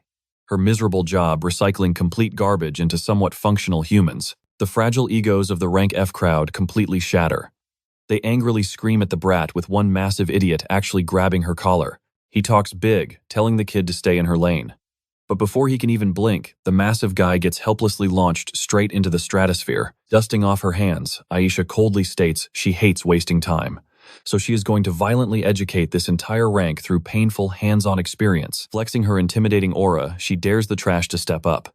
Triggered, several angry adventurers blindly charge straight at her. Big mistake. Snapping her arm like a deadly whip, she instantly completely wipes out the entire mob, staring down at their unconscious bodies in pure disgust. Arnett gets major stars in her eyes, praising that godly rank B power. Meanwhile, Aisha's sharp gaze dangerously locks right onto our hiding duo. The fierce instructor smirks, pointing out Yuri quickly realized fighting her was pure suicide. By assessing her massive power, he proved he had excellent survival instincts. Yuri sweat drops, thinking he was honestly just minding his own business. But before he can ruin her fantasy, Aisha declares she likes his style. Her reward, a terrifyingly special private fencing lesson, leaving both absolutely completely bewildered. Cut to a dense forest. A super confused Arnett asks if standing around like total statues is really training, and Aisha proudly grins, saying they passed the test. The powerhouse explains that most Rank F rookies are absolute clowns, suffering from massive ego trips just because they finally got a shiny guild badge. And her personal, sadistic mission, brutally slamming them right back into harsh, unforgiving reality. Since Yuri and Arnett were the only ones who did not mindlessly attack, she decided they were actually worth a proper skill evaluation. Stopping dead in her tracks in the deep woods, she dramatically announces that this specific spot is the perfect battleground. Yuri raises a skeptical eyebrow, questioning her crazy plan for this empty clearing. Smirking confidently, she simply tells him to shut up and watch. The veteran declares a live demonstration is in order. Drawing her gleaming blade, she unleashes an impossibly fast, devastating slash straight into a massive, towering ancient tree. The colossal trunk shatters the earth. Arnett trembles, terrified by the sheer might of a Rank B powerhouse. Smirking, Aisha passes the baton. Arnett instantly panics, whining that such a monstrous feat was completely impossible for her. The proud senior chuckles. Everyone starts at the bottom, but true growth comes from smashing through those impossible walls. The second she slices through that bark, the intermediate sword mastery is all hers. Swallowing her fear, the rookie steps up. Whack, whack. Her desperate strikes bounce off the unyielding bark helplessly. Channeling absolutely everything, she unleashes her ultimate strike, but she just stings her palms against the flawless pine. Aisha smiles, praising her solid first try before pointing her blade straight toward Yuri for the next attempt. Cheered on by Arnett, our hero figures this is the perfect chance to test drive his insanely overpowered advanced swordsmanship. Approaching the target, he whispers a promise to his borrowed blade. He definitely wouldn't shatter this flimsy thing. A casual, effortless flick of his wrist erupts into a catastrophic tornado, obliterating the trunk and vaporizing the terrain. He mentally cheers for keeping the sword intact. He totally nailed the power control until he glances over his shoulder. Aisha stands utterly paralyzed, her brain short-circuiting at the absolute destruction. Blinking innocently, he asks if he messed up. Sweating bullets, the traumatized senior violently nods, screaming that this is totally normal. As Arnett calls her bluff, the panicked senior lies through her teeth, bragging about wiping out entire forests herself. Relocating to a desolate canyon, the pompous senior announces Phase 2. This barren wasteland is the ultimate spellcasting playground. Still slightly annoyed, she snaps demanding if he knows any spells. He casually shrugs, admitting he technically hasn't. Hearing this, her massive ego instantly inflates. She crowns him a magical beginner, leaving our bewildered hero questioning her sudden joy. Bursting with unearned confidence, the proud veteran vows to display the majestic gap in their magical abilities. Blazing flames engulf her blade.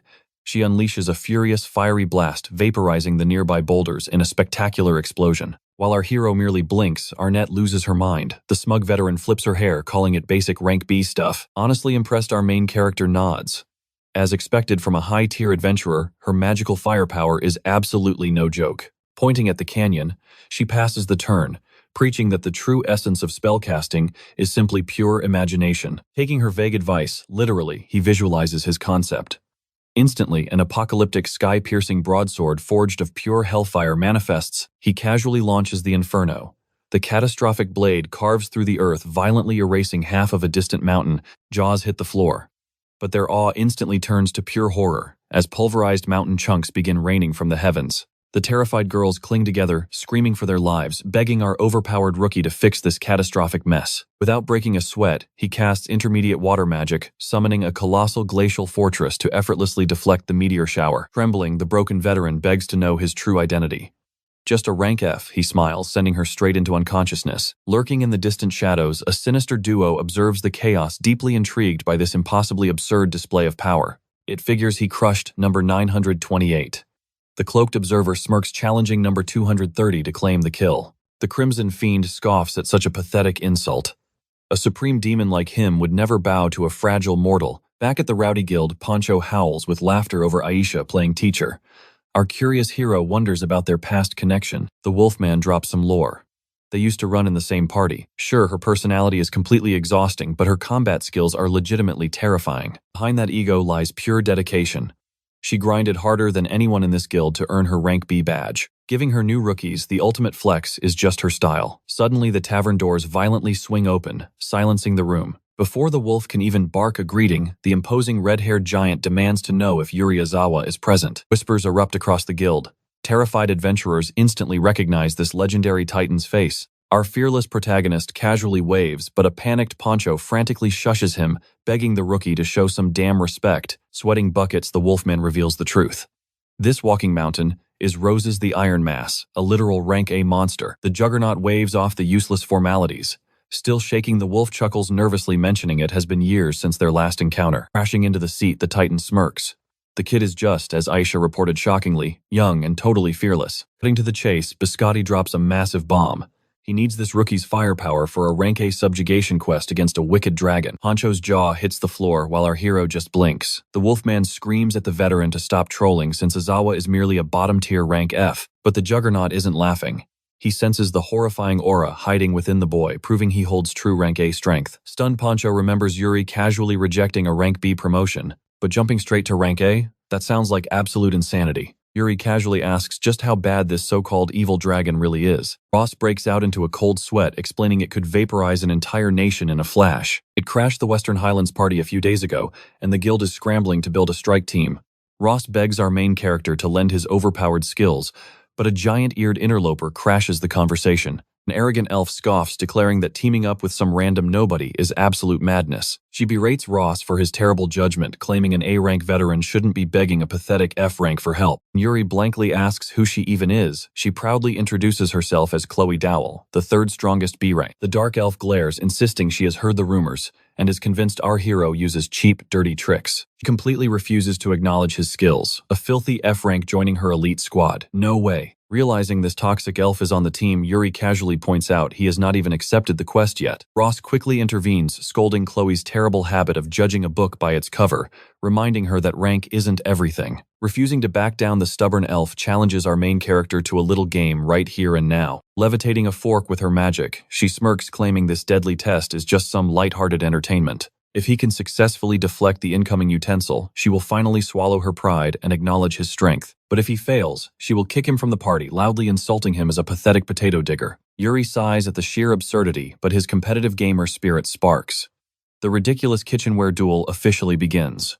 Ross facepalms in frustration as the arrogant elf relentlessly launches the fork straight at our hero's face. Watching the fork zoom toward him, Yuri admits her speed is actually legit for a top-tier B rank. Her magical output is decent, but Yuri casually blocks the deadly utensil with a single finger, leaving Chloe absolutely stunned. Yuri slowly angles the fork right back at her, politely asking to return the item. With a simple flick, the fork rockets past her ear and shatters the wall, erupting a massive smoke cloud. Trembling elf realizes that strike would have vaporized her. This guy didn't just block her magic, he overpowered it. Ross cheers like a fanboy, happily declaring that their final party member is totally decided. After confirming tomorrow's raid, a reluctant Yuri just sighs and apologizes for casually turning the tavern into a demolition zone. Fast forward to a bumpy dirt road, Ross nervously apologizes to the cramped crew for only securing a tiny budget cart. Yuri suddenly realizes the energetic Aisha has tagged along for the ride.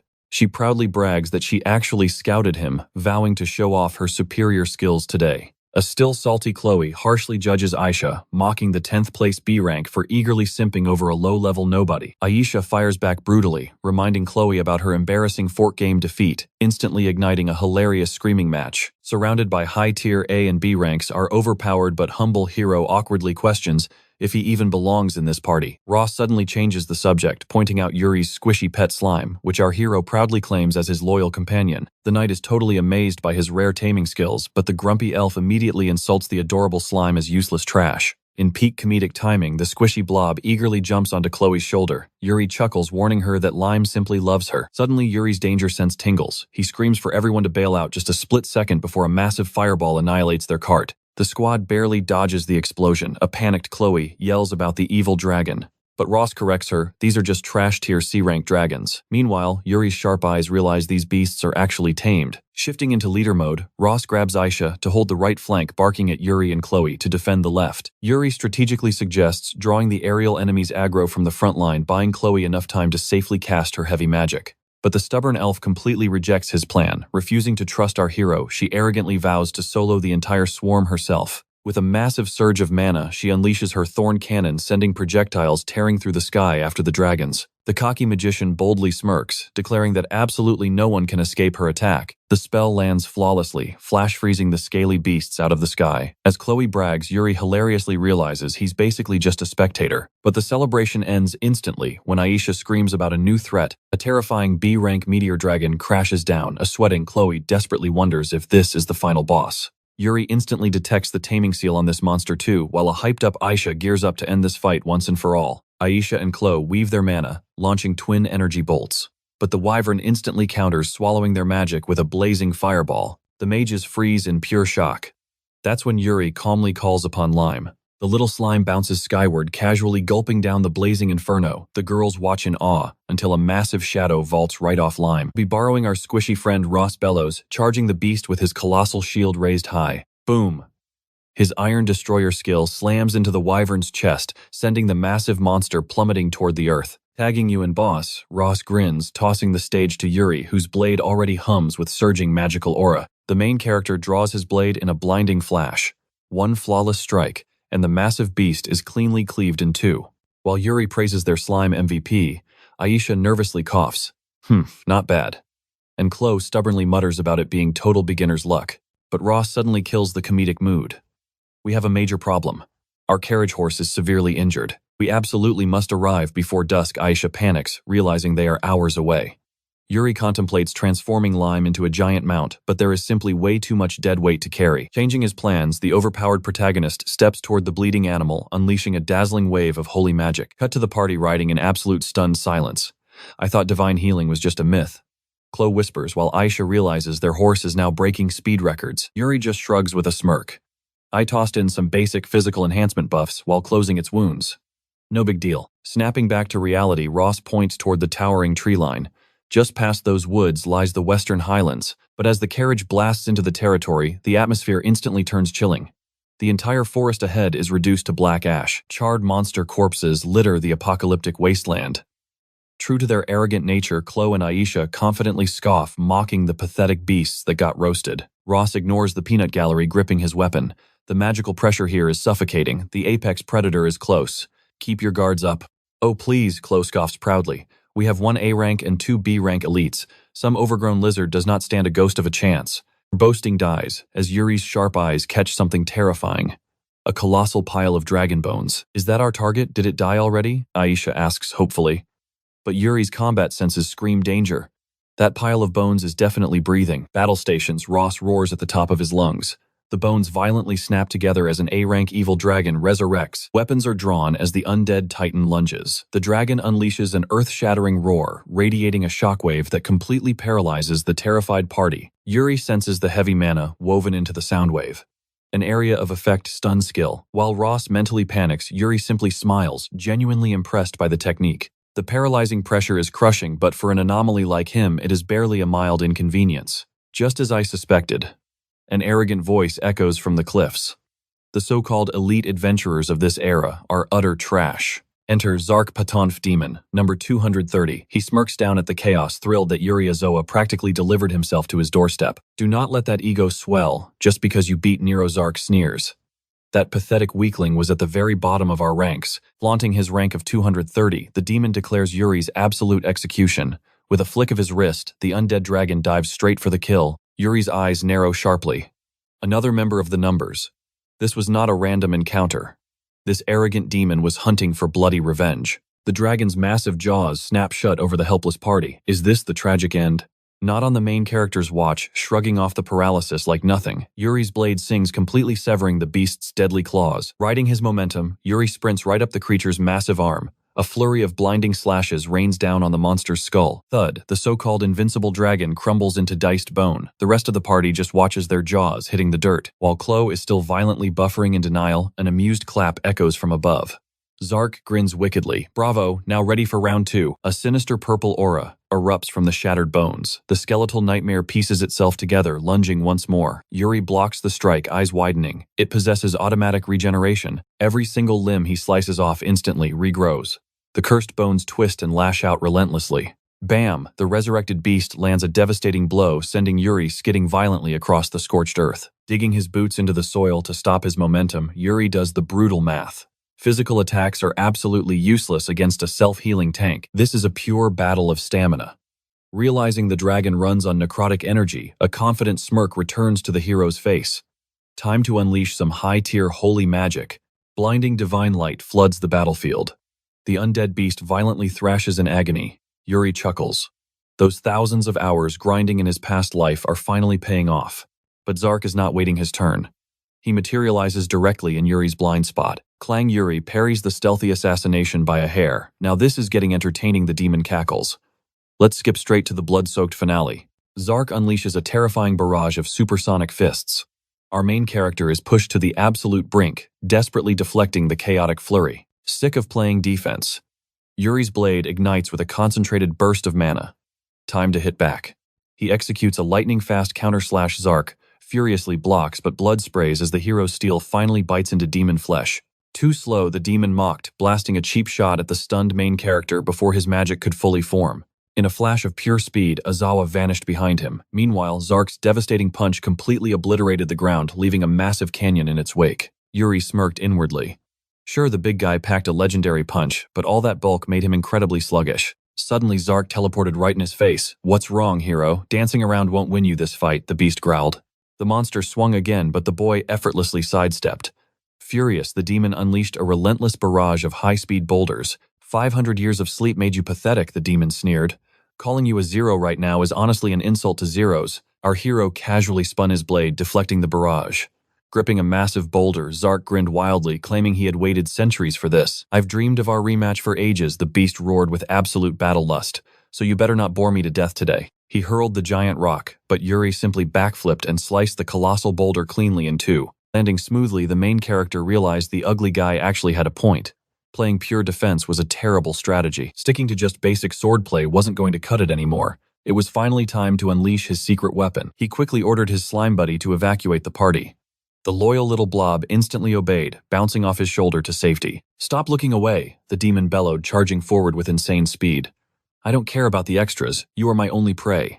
The monster bragged that ever since his humiliating defeat 5 centuries ago, he had relentlessly polished his ultimate combat arts. He proudly flexed his newly acquired, completely indestructible body.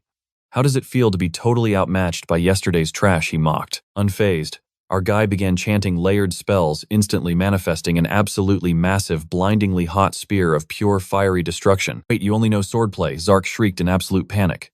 The main character just gave a painfully sarcastic little apology. "My memory from back then is a bit fuzzy, my bad." With a smirk, he launched the catastrophic magical nuke forward. The demon scrambled to block the incoming doom. Zark was sweating bullets, completely terrified by the overwhelming magnitude of that aura. "I can't block this," he screamed right before the explosive impact blasted his body miles into the horizon. Tumbling through the sky in flames, the monster cursed his terrible luck, completely outraged at losing to this guy twice. Yuri Azawa coolly sheathed his blade as a massive explosion painted the sky, totally vaporizing demon number 203. Hiding inside the giant slime, the party dropped their jaws in absolute shock. Meanwhile, Azawa casually noted his magic had surprisingly leveled up. Roses clapped wildly, explaining that the vicious beast clearly possessed some insane hidden enchantment, pushing its raw power to an S-rank tier. Yuri sweated a little. He honestly didn't feel that overpowered, figuring he only won by sheer luck because he spammed rare holy magic. The wise mage quickly warned him. "Speaking of that divine power, you should definitely keep your holy abilities an absolute secret from everyone." Yuri blinked in confusion. Roses firmly explained that divine spells were insanely rare and ridiculously valuable across the entire continent. If that rumor leaked, entire kingdoms would wage war just to kidnap him. Sweating, the boy nodded, totally agreeing with that terrifying logic. Yeah, playing dumb was definitely the smartest survival strategy. Oh wait, Yuri suddenly remembered he totally looted a sweet drop item from the defeated dragon. He revealed a massive magic stone, casually asking how to split the sweet loot. Roses practically dropped his jaw at the absurdly massive crystal, completely utterly stunned by the insane drop. He had literally never seen a core with such terrifyingly pure energy. Trembling slightly, the mage insisted the boy keep the treasure. "Are you totally sure?" the prodigy asked. Both Asia and Chloe nodded eagerly, completely supporting the mage's wise decision. Sweating nervously, Roses begged him to be extremely careful. In the wrong hands, a ridiculous battery like that could literally break the world's power scaling. Heading home, he sighed heavily. Divine magic and overpowered cheat items were total magnet for drama, and he honestly just wanted a lazy, peaceful life. Next morning at the inn, weird rustling noises from his slime woke Yuri up. He groggily rubbed his eyes, wondering if the sun was up. Suddenly, a tiny, bright, blue-haired toddler was sitting right on his bed. Completely startled, the main character practically screamed, questioning this bizarre reality. The mysterious blue-haired munchkin rubbed her sleepy eyes, spotted Yuri, and instantly launched herself into his arms like a tiny missile. His brain literally short-circuited. "Wait, are you Lime?" he stammered, and the adorable little munchkin happily nodded her head. Panic set in. Did his pet evolve into an anime girl because she ate that ridiculously overpowered dragon crystal yesterday? She hadn't transformed right away, making this morning surprise absolutely wild. Blushing, the tiny girl opened her mouth, trying to properly greet her new master. She completely butchered the pronunciation, but her adorable gibberish totally melted his heart anyway. Suddenly, the ambitious toddler wobbled up, desperately trying to walk on 2 legs. "Whoa, slow down, that's dangerous," Yuri panicked. Ignoring his warning, the stubborn little girl took a wobbly step and instantly face-planted into the floor. He admired her brave spirit, but honestly, he was totally conflicted about his simple slime buddy suddenly transforming into a literal human child. He gently squeezed her tiny hand, warmly whispering that she absolutely didn't need to force herself to perfectly imitate humans. He smoothly praises her totally unique charm. Instantly glowing with absolute joy, she morphs straight into her squishy slime form and happily plops onto his shoulder. Yuri pumps up Lime for today's epic mission hunt, sending the tiny blue blob into a wildly adorable victory dance. Inside the Loud Adventurers Guild, our main character scans the quest board for some decent action. It was just the usual boring goblin and wolf garbage. He figured his squishy buddy was totally sick of eating the exact same trash mobs every single day. Out of nowhere, some random dude dramatically shouts Yuri's name. The weirdo clumsily introduces himself as Dutch. He brags about being the legendary rare monster hunter, ranking exactly 8th in the extremely average rank C tier. Dutch proudly shows off Lehman, his majestic, terrifying rank E pet rat. Yuri instantly connects the dots. This quirky guy was a fellow monster tamer too. Dutch eagerly begs our hero to team up for a special quest today. but without missing a single beat, Yuri flatly shoots him down. But Dutch refuses to take no for an answer, leaning in to whisper that the absolute best, most secretive quests never hit that public board. He hypes up highly exclusive private quests. Honestly, Yuri absolutely hates being bossed around by random clients. Still, the guild board was completely trash. For the sake of expanding Lime's daily menu, a weird side hustle seemed tempting. Giving in, Yuri finally accepts the sketchy proposal, sending the rat tamer into an embarrassing fit of pure joy. Rattling through the bumpy forest in a wooden cart, Dutch casually assumes his new partner is a total rookie. Playing along, Yuri humbly nods, asking this self-proclaimed master to bless him with some epic tamer wisdom. Pushing up his imaginary glasses, the veteran happily agrees to drop some hardcore knowledge. He instantly gets all up in Yuri's personal space, demanding to know why anyone would ever contract a useless slime. Dutch rants that basic blue slimes are literally bottom-tier garbage, claiming absolutely no self-respecting pro would ever use one. The overly confident senior begs our guy to ditch the blob for a real beast, even generously offering to catch one for him. Glancing warmly at his squishy buddy, Yuri completely refuses. He proudly declares his cute blob is incredibly reliable and would totally carry them through this wild adventure today. Bursting into loud laughter, Dutch mocks him. He claims trusting a squishy slime totally ruins his reputation as a true badass monster tamer. Suddenly, a massive hawk swoops down viciously, snatching the bragging veteran right into the sky. The so-called master screams pathetically. Instantly, the blob morphs into a flying cockatrice, swooping up to rescue the terrified veteran. Totally clueless about what just happened, Dutch completely loses his mind until the shapeshifting bird gently dumps him back inside. Trembling intensely, the guy demands answers, claiming basic blobs definitely cannot shapeshift. Yuri just shrugs casually, mentioning his pet is built totally different, but this supposedly smart veteran just called blue slimes utterly pathetic trash. Completely mind-blown, Dutch stammers that basic mobs absolutely cannot do that. Changing the subject, Yuri finally asks where their epic destination actually is. Dutch gasps that he already said it. They were heading to the legendary Dragon's Veil, an absolute holy grail for hardcore beastmasters. The insane mission: kidnap a sleeping baby dragon.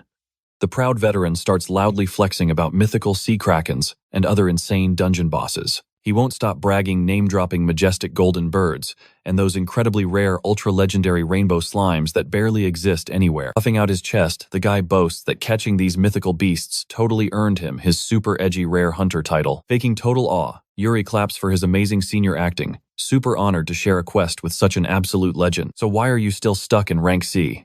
Yuri innocently roasts him, sweating bullets. Dutch stammers that true geniuses are simply misunderstood. Dutch seriously warns that this dragon is incredibly terrifying, but thanks to mating season exhaustion, its power was super nerfed, making the baby dragon an easy, insanely expensive payday. Suddenly, the massive, scary canyon of the Dragon's Veil looms right in front of them. He dramatically points at a terrifyingly deep gorge, saying they absolutely must cross it. He literally yeets Lehman across the massive gap, proudly declaring it was rat time. Miraculously, the tiny rodent secures a rope to a boulder like an absolute ninja. Dutch bravely crawls across the sketchy line, proudly praising his squeaky buddy. Yuri hype whispers to his squishy partner that they definitely cannot let a tiny rat outshine them, but brutal cliff winds were suddenly howling, making a giant bird transformation completely suicidal. Staring into the abyss, our clever hero suddenly smiles with a ridiculously awesome idea. Gasping for air, Dutch barely survives the crossing. But looking back, his jaw drops. Yuri was casually surfing the insane hurricane winds, using his stretchy slime as a literal parachute. Floating down gracefully, our hero gives his bouncy buddy a solid high five. The veteran just stares, deeply traumatized by this rule-breaking blob. Suddenly, Dutch spots a pack of dangerous rank D hatchlings. The sweating veteran whispers that going totally unga-bunga wouldn't work, even if raw physical beatdowns were the standard way to tame these nasty beasts. But the delusional kid insists a true tamer conquers beasts using nothing but the power of friendship. Yuri nods in realization. He did win over his own slime, with a simple piece of beef jerky after all, whipping out a highly questionable meatball. Dutch proudly boasts his secret homemade recipe could seduce any wild beast. Yuri flinches in absolute horror. He stares at the foul orb, certain that eating it meant a one-way trip to the afterlife, yeeting the toxic dumpling at the monsters. Dutch begs for their friendship. Instead, the putrid stench triggers their absolute fury, and they charge. The fake tamer freezes in utter panic, but our main character steps up, deflecting their deadly claws with a swift blade. Unleashing a bone-chilling glare, Yuri releases an intimidating aura, stopping the furious beasts completely. Seizing the moment, he launches his trusty slime at the kobolds. The squishy companion instantly divides into three, locking onto targets. Smacking right onto their snouts, the slime initiates a monstrous telepathic negotiation. Shockingly, the hostile beasts calm down and start chatting. Yuri translates the tragic lore. A mighty dragon kicked these poor kobolds out of their turf, and the winged menace is just ahead. Dutch stands completely paralyzed, so they press forward using the reliable slime as the ultimate meat shield. Reaching the target zone, an annoyed Dutch throws a massive fit. They finally found the dragon's legendary lair, but a giant boulder blocks the gate. Chuckling with pure arrogance, he declares his ultimate trump card, dramatically biting his own thumb. He commands Yuri to witness his true power. Smearing his fresh blood, he traces a complex magical array into the dirt. Bam! A massive rank C golem materializes. The giant stomps toward the sealed entrance. Titan strains against the massive rock, but fails miserably. Realizing his summon lacks raw strength, Yuri politely asks Dutch to step aside. Drawing his blade, Yuri unleashes a devastating sword aura that obliterates the boulder instantly. Dutch's jaw drops. A tamer using advanced swordsmanship, wielding such overpowered abilities defied all logic. He severely doubts this kid is just rank F. A familiar system chime rings out. Yuri secretly smirks, knowing his absurd skill mastery comes directly from his overpowered past life memories. Mentally, he is perfectly content playing a basic rank F rookie, enjoying his third reincarnation. With a straight face, he casually repeats the lie that he is just rank F. Dutch refuses to buy that obvious nonsense. No rank F bends reality like that. Suddenly, the rhythmic clicking of heels echoes from the pitch-black cave. Instantly gripping his hilt, Yuri senses an approaching presence. Dutch squints into the darkness, sweating bullets as a silhouette emerges. The guild receptionist Aisha steps into the light. She brandishes her weapon, vowing to crush any trespassing dragon hunters. Her fierce glare softens upon spotting Yuri. While our main character sighs in relief, Dutch visibly panics at the official's face. Yuri questions her dramatic entrance.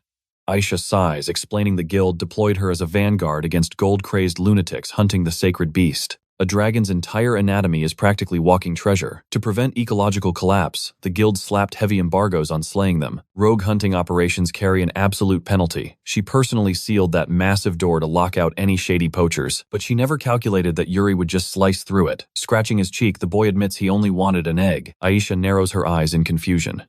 The guild never authorized any official egg retrieval mission. Suddenly, she catches Dutch attempting a stealthy retreat. She points an accusing finger, asking Yuri if this notorious scam artist dragged him into a criminal plot. Offended, the old man flashes his license, swearing he is a legitimate adventurer. Aisha instantly calls out his true identity. Dutch the braggart Yuri is completely bewildered. She brutally exposes him. He is a famous conman who fabricated his way to rank C by leeching off gullible rookies. Yuri processes the shocking betrayal. Those epic sagas sounded incredibly genuine. He asks if every single word was pure fiction. The fake veteran drops into a pathetic apology. Bawling his eyes out, he begs for forgiveness, swearing he is finally a reformed man. Aisha tells Yuri to ditch the loser. But our wholesome hero smiles, thanking the fraud for teaching him valuable new tricks. He firmly believes Dutch isn't entirely evil. Suddenly, the atmosphere shifts drastically. Aisha snaps to attention, delaying the scammer's punishment for later. Drawing his blade, Yuri mutters under his breath. They are completely surrounded. Murderous intent leaks from the shadows. Several hidden mercenaries lurk behind the crags, likely suspicious dragon hunters. Aisha takes command, trusting Yuri with the left flank, but she strictly forbids any explosive fire magic. Waking the slumbering dragon would be an absolute bloodbath. Yuri clicks his tongue. He would love to carve through them individually, but this rocky choke point puts melee fighters at a massive disadvantage. Brainstorming a chaotic new strategy, the reincarnator flashes a mischievous grin. He bites his thumb, drawing blood. Slapping his bloody hand against the stone, he taps into the summoning arts. In a flash of light, his kobold squad answers the call. The demi-humans launch a terrifying counter-ambush. Witnessing such advanced magic, Aisha and Dutch are absolutely petrified. Yuri unleashes his summons. Instantly, his loyal kobolds ambush the greedy adventurers, wiping out the thieves in a glorious chain of chaotic beatdowns. Blinking in surprise, Yuri notices these little guys are packing way more punch than their last encounter. Aisha trembles in disbelief. Rank D kobolds. No, these hold rank B power. Dutch chuckles, explaining a tamer's aura directly amplifies their pets. Just what kind of monster is our guy? Panic erupts as the hunters scramble. Retreat is called, but a sinister guild tattoo catches Aisha's sharp gaze as they flee into the shadows. Yuri senses her tension, though she brushes it off with a forced smile. The piece shatters. Aisha warns these persistent scumbags will definitely crawl back for the dragon. She charges straight into the cavern. Yuri agrees to back her up, dragging a reluctant Dutch into the fray. Not provoke the beast, she warns Dutch sharply. Even a rank C veteran would become a quick snack. He nervously nods. Venturing deeper, the crew discovers a breathtaking sight, a magnificent rank B, white dragon resting majestically. Spotting the glowing eggs, Dutch gets literal dollar signs in his eyes and carelessly sprints forward. Scrambling up the nest, the greedy hunter declares walking away empty-handed would ruin his legendary reputation. He wants that loot. Suddenly, an overwhelming deadly pressure crushes him. Dutch freezes, staring into reptilian eyes of absolute terror. He tumbles downward. Yuri gasps as suffocating bloodlust fills the cavern, the most terrifying aura he has ever felt since entering this world. Dutch pathetically begs Yuri to grab the treasure and run away. Our main character simply steps up, locking gazes with the towering, magnificent mythical beast. He outright refuses the absurd request. Dutch angrily demands to know why he is cowardly ignoring such incredibly precious loot. Yuri firmly states that a parent's love for their child eclipses absolutely everything, even for monsters. Stealing an egg like a common thug is utterly unforgivable. He turns to leave. The tired dragon finally rests, until a sudden brutal strike violently shatters the peace. The mighty creature roars in pure agony. Dutch panics, but the truth clicks immediately. The greedy poachers have returned. Those three scumbags launch a cowardly ambush while Yuri and Aisha rush to defend the injured beast. Out of nowhere, another villain steps forward, grinning at Aisha like an old twisted acquaintance. Calling their reunion Twisted Destiny, the smirking bastard is instantly recognized as the infamous Angus. He draws his blade, but Aisha swiftly disarms him with her crackling whip. Angus mocks her heroic justice, guessing the guild sent her. He arrogantly boasts that old friends blocking her path means absolute failure for her righteous mission today. The villain gleefully threatens to have her precious adventurer rank permanently stripped. Aisha smirks back confidently. The only incredibly unlucky soul here today is him. Angus blinks in sheer confusion right as Yuri absolutely obliterates his three lackeys in a blinding flash. The villain gapes in horror. How did a pathetic, supposedly weak tamer wipe out his elite squad so effortless? Mid-charge, a massive draconic wing violently swats Yuri. Our hero blocks flawlessly, but the maddened beast is totally out of control. Baffled, Yuri screams, demanding what twisted poison Angus used. Laughing maniacally, Angus admits to tossing illegal rage stimulants, declaring that worthless trash deserves to die. Boom! The dragon's massive claw slams down on Yuri, kicking up a colossal cloud of blinding debris and dust. His allies scream in terror while Angus laughs until the smoke clears, revealing Yuri casually blocking the lethal strike. Angus loses his mind. This absolute lunatic caught a dragon's devastating blow bare-handed. Radiating gentle warmth, Yuri speaks directly into the beast's soul. He promises absolute safety, washing away its drug-induced panic. The majestic creature instantly melts into submission, halting its rampage. Yuri smiles softly, whispering comforting words. Ding! The system gleefully chimes. Advanced taming skill has been perfectly mastered. Scratching his giant new puppy, Yuri realizes the poor thing was just terrified, heavily amplified by that nasty chemical stimulant. Angus screams in denial at a rank F taming a mythic beast. The dragon then growls to Yuri, projecting pure vengeance against its abuser. Yuri grins playfully. If that is the case, he gladly hands over the execution to his pet. Boom! Yuri channels his mana, awakening the beast's legendary lineage. Erupting in golden aura, the dragon targets a now sobbing Angus. Chomp!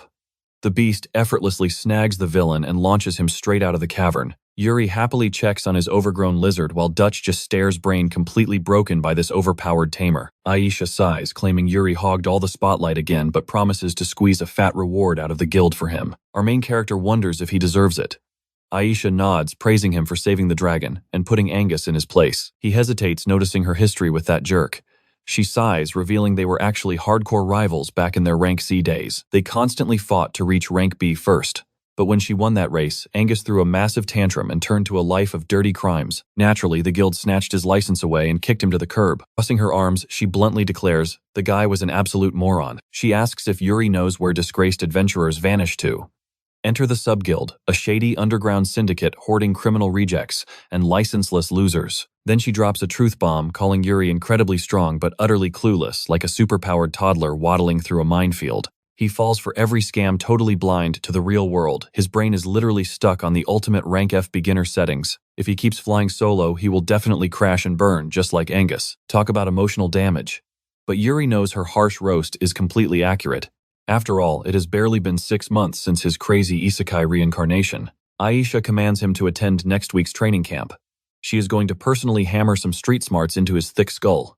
At the guild, Aisha smirks at her new victims, announcing the great Aisha will break them today.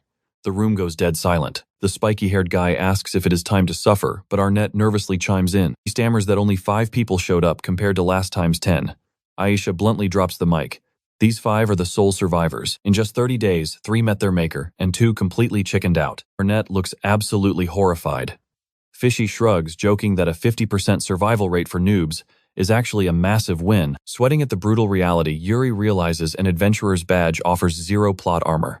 Constant vigilance is key. The drill sergeant warns that surviving this job is pure nightmare fuel, ordering the squad to keep their eyes wide open. Then she drops the ultimate quest objective. Today's epic life or death mission is picking up garbage. Cut to the streets where our glorious heroes are grabbing literal trash while two rookies completely lose their minds. They whine about this humiliating chore.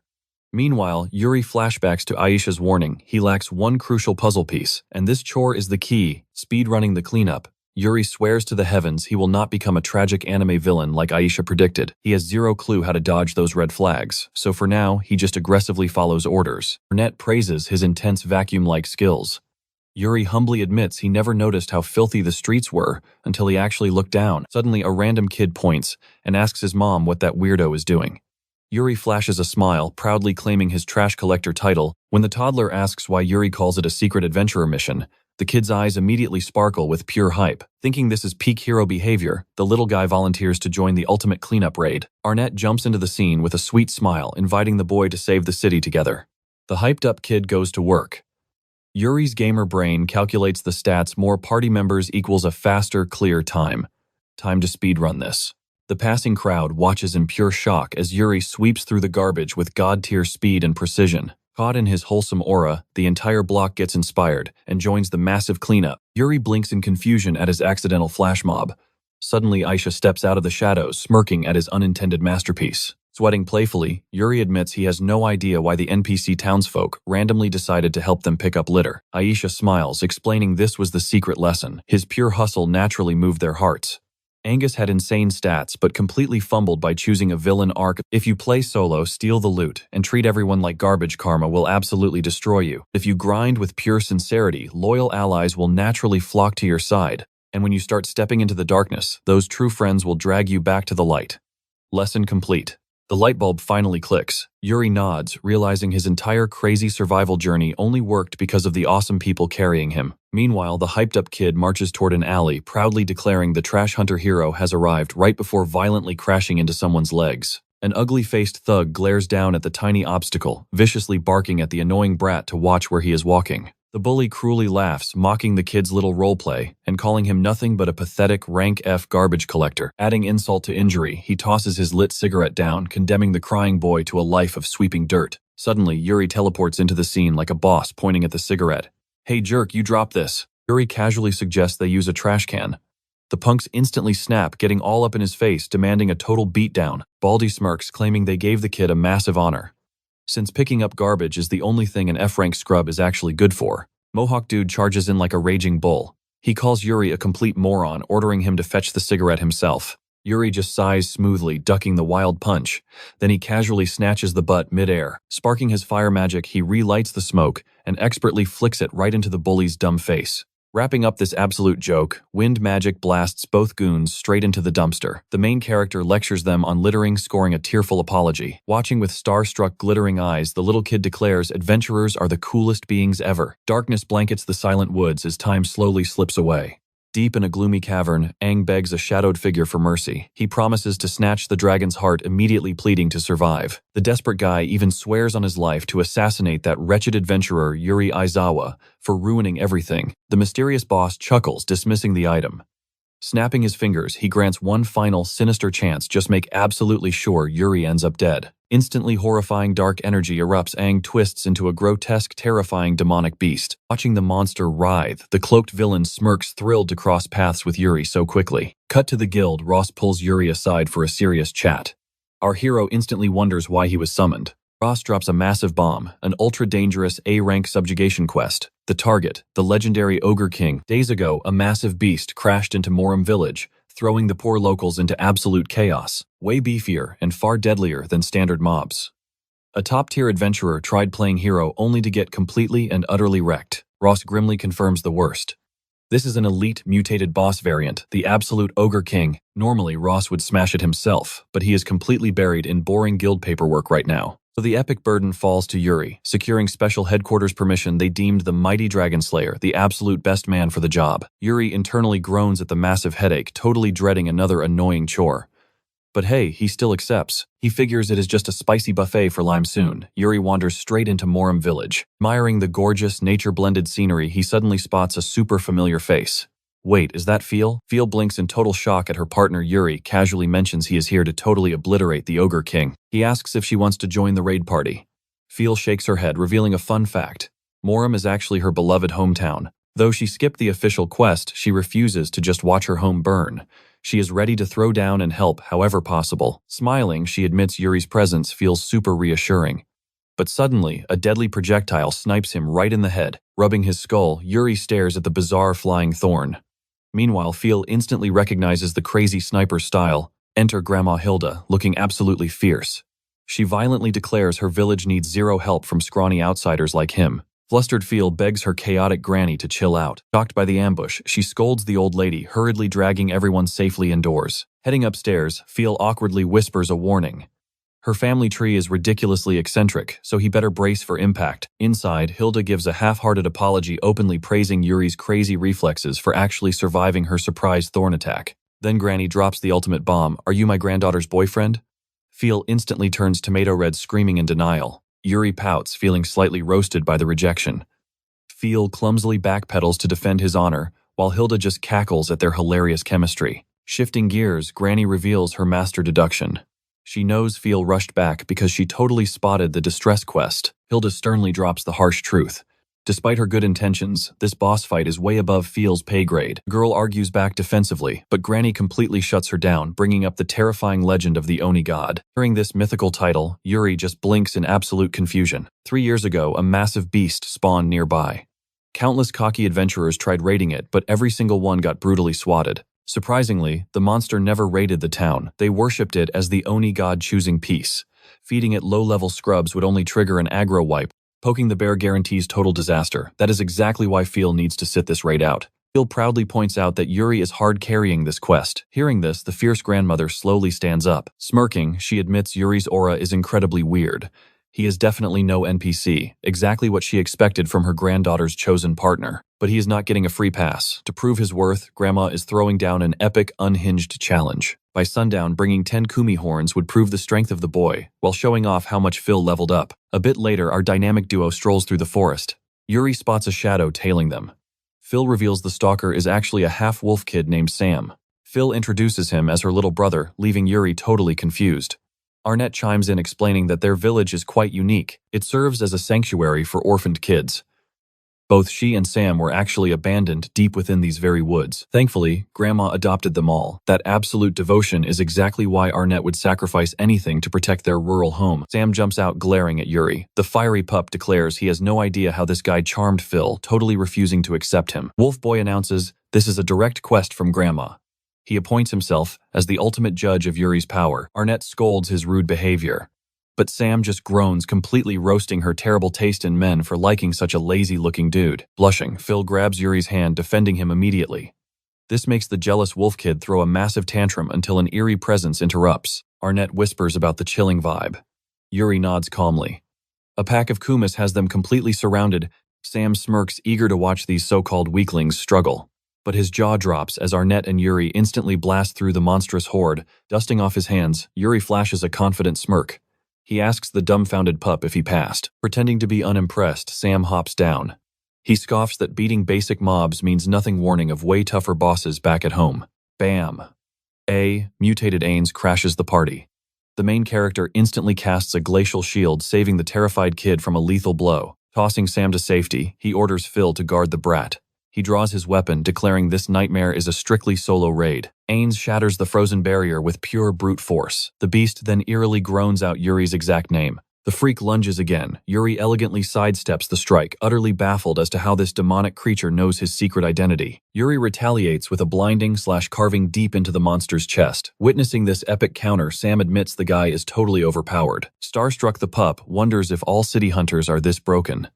Arnett brags that Yuri is built different. Suddenly, Ains starts violently convulsing. Shrinking back into a gruesome half-human state, Anez weakly mutters the main character's name once more. Yuri's eyes widen in shocking recognition. A second later, the mutated beast finally collapses. Realizing some twisted villain is weaponizing innocent humans into literal ogres, Yuri guesses a shadowy mastermind is orchestrating this whole sick game. Back at base camp, Granny Hilda drops her jaw. She is absolutely flabbergasted that Yuri actually cleared the ridiculous horn-gathering quest so easily. Sam hypes up Yuri's epic boss fight against the massive Oni. Hearing this, the old lady gasps, realizing Yuri mirrors her long-lost son. She reveals her boy was a legendary rank hunter 30 years ago. The village hero marched off to slay a nightmare beast, but vanished forever. Tears welling up, she begs Yuri not to repeat history. She makes the overpowered rookie swear on his life that he will return safely. Unrolling a dusty quest scroll, she points him toward a sacred hidden sanctuary sitting right past the village boundary lines. To summon the legendary Oni god, he must sacrifice a massive feast of food and rare loot. After perfectly completing the ritual prep, Yuri declares they are fully ready for the boss fight, though Arnett is wearing a highly suspicious outfit. Sweating profusely, Yuri questions if her ridiculous costume is actually necessary. She smoothly lies about dressing for the weather, her insane plan. Play the squishy bait so Yuri can ambush the colossal Oni. Panicking Yuri warns her about the lethal danger, but Arnett just winks confidently, boasting about her absolute mastery in the ancient art of running away. Boom. The ground aggressively shakes, sending shivers down their spines. Yuri grips his blade. The final raid boss has finally arrived. An absolute mountain of a beast crashes through the trees with a giant club. It brutally swings, obliterating the forest as our duo barely dodges. Terrifying Rank A Ogre King unleashes a deafening roar. Seeing Arnett freeze up, Yuri tosses her over to Lime for emergency babysitting. Lime inflates into a bouncy getaway car, springing away with the girl. Watching from afar, Phil cheers that Yuri is guaranteed to totally dominate. Yuri smirks, igniting his blade with brilliant pulsing magic. The two titans explode forward, and a devastating shockwave erupts. As legendary steel crashes against the monstrous club, overpowered by purely absurd brute strength, Yuri gets launched violently backward, but he acrobatically sticks the landing on a massive branch. Like a ninja, he parkours straight back at the angry beast. Raging Monster spots him instantly. Mid-air, our hero stylishly lands perfectly on top of a massive boulder the boss just hurled. Smash. The ogre completely obliterates the boulder, but it is way too slow. Yuri teleports right behind its massive neck, charging up a deadly strike. Unleashing a perfectly timed skill, his glowing blade flashes like lightning. He cleanly destroys the monster's left arm in one hit. The behemoth screeches in agony, but terrifyingly, the limb instantly regenerates. Yuri clicks his tongue, realizing this boss has the same healing hacks as that evil dragon. Suddenly, the monstrous titan actually starts talking. It laughs, praising the rare strength of a human. Yuri is completely mind-blown by a chatting boss monster. The Ogre King begs Azawa for a merciful death. He refuses to shed another drop of innocent blood. Yuri stands bewildered. The beast drops a massive bombshell. He was once human, twisted by dark magic to slaughter adventurers. Desperate to die as a man, he begs for the final strike. Suddenly, his corrupted blood boils over. Azawa grants his grim wish. With a blinding slash, he severs the beast's arm and rockets skyward. Rest now, he declares. He dives like a meteor, plunging his blade straight through the monster's heart. The crumbling king smiles, hailing Yuri as the absolute strongest. His monstrous form melts, dropping a tragic earring. A chilling realization hits Yuri. That earring matches Hilda's perfectly. Could this tragic beast be her lost son? Zero time to mourn. A vicious horned assassin materializes from thin air to ambush our hero. The attacker smirks, praising Yuri's god-tier reflexes for dodging a fatal strike to his absolute blind spot. Enter Gilly Ponvive, number 66. She arrived to hand-deliver a deadly reward for murdering her little brother. Azawa chuckles. He recognized that filthy mana signature immediately. The annoying sibling resemblance makes perfect sense now. Gilly brags about her sick masterpiece, that Ogre King was once a noble warrior protecting his beloved village. So she twisted his heroic soul. The grand irony, the ultimate protector became the nightmare slaughtering his people. Black mana violently surges, Gilly sneers, deciding Yuri has humiliated their elite ranks for the absolute last time. Time to die, she shrieks. Forging a massive spear of pure dark energy, she launches it forward. She demands he face his sinful judgment, yet our main character just stands there, totally unfazed. Yuri casually blocks. He instantly analyzes the magic, sensing the screaming souls of her mutated human victims. Ping. He absorbs the spear, unlocking advanced curse. Magic enraged, Gilly mutates into a grotesque, towering abomination. She cackles wildly. Craving his true power, she vows to crush his maximum strength with her absolute worst. Evolving into a pure demonic nightmare, she slams the earth. Pitch-black smog instantly swallows the entire battlefield. Stalking her prey, she mockingly asks how it feels to be paralyzed by absolute terror. She boasts of her inescapable darkness. Boom, Yuri flexes his reverse curse technique, effortlessly ripping her arm off. Still, this psycho refuses to quit. She leaps heavenward, charging a devastating world-ending sphere of dark energy. She hurls the massive nuke, screaming for Azawa to burn eternally in the deepest pits of hell. But our hero counters with advanced fire magic. His roaring flames obliterate her attack, detonating a spectacular explosion. The demon crashes down, utterly stunned. Yuri looms over her, holding a cursed lance, condemning her sick games. Time for her ultimate divine punishment. She strikes without mercy, purifying her twisted sins forever. Back at the village, Hilda is completely mind-blown. Phil was totally right, and this kid is a walking legend. Hilda humbly begs Yuri to protect Phil forever. As he casually agrees, Phil blushes furiously like a tomato. Cue the hilarious romantic tension. Arnett interrupts the awkwardness, but Yuri suddenly locks eyes on Hilda's jewelry. He gently reaches out, offering a heavy secret to the old woman. Handing over the dropped earring, he gently lies. He assures her that her missing son fought incredibly bravely. Recognizing the trinket, Hilda bursts into bittersweet tears of immense gratitude. Yuri humbly bows out alongside Arnett. Phil sincerely thanks our hero for everything, especially for keeping that utterly crushing truth a hidden secret. Yuri blinks. Wait, you saw all that? Phil smirks, revealing she watched the epic showdown from afar. Yuri sighs heavily. He just couldn't shatter an old woman's heart with such a hopelessly devastating reality. Phil smiles warmly. His gentle deception saved her grandmother's fragile sanity. Some secrets are meant to stay buried. Yuri genuinely hopes she's right. The duo strolls into the sunset, an unbreakable bond of friendship fully forged. Suddenly, Yuri jolts awake amidst floating wreckage in an endless ocean. A mysterious female voice whispers sweet relief. Azawa squints at her face. Why does her beauty feel so familiar? With her final sparks of fading magic, the ethereal stranger speaks directly into his very soul. She begs him to find the city of Luminary immediately. Fading away, she drops a terrifying cliffhanger. Save the city or the world burns. He is utterly confused. The main character's lungs scream for air. Panic sets in. This definitely isn't a dream, then lights out. Back at the inn, Yuri jolts awake.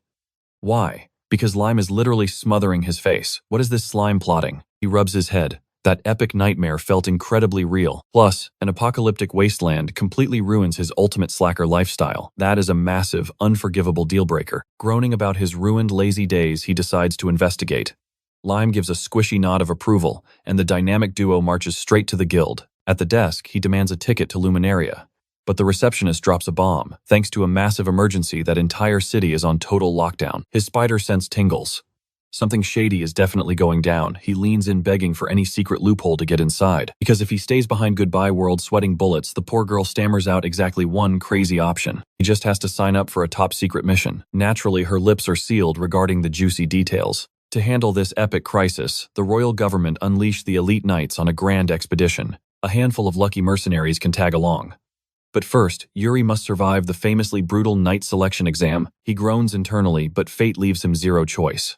Suddenly, Riko pops out of nowhere. She flashes a cheerful grin, asking how her favorite guy is holding up. She curiously pokes at his plans for the Luminaria quest. Hearing his determined yes, her eyes sparkle. She instantly joins the chaos, begging to tag along. Yuri casually agrees. Riko sighs, nostalgically muttering that the knightly order brings back old memories. Both our hero and his slime exchange confused glances. At the packed training grounds, Yuri sweat drops at the massive crowd. Riko chuckles, revealing that the cash reward for this job is absolutely ridiculously huge. But she quickly turns serious. The nightly exam is basically a meat grinder, so he better stay laser-focused. He nods firmly.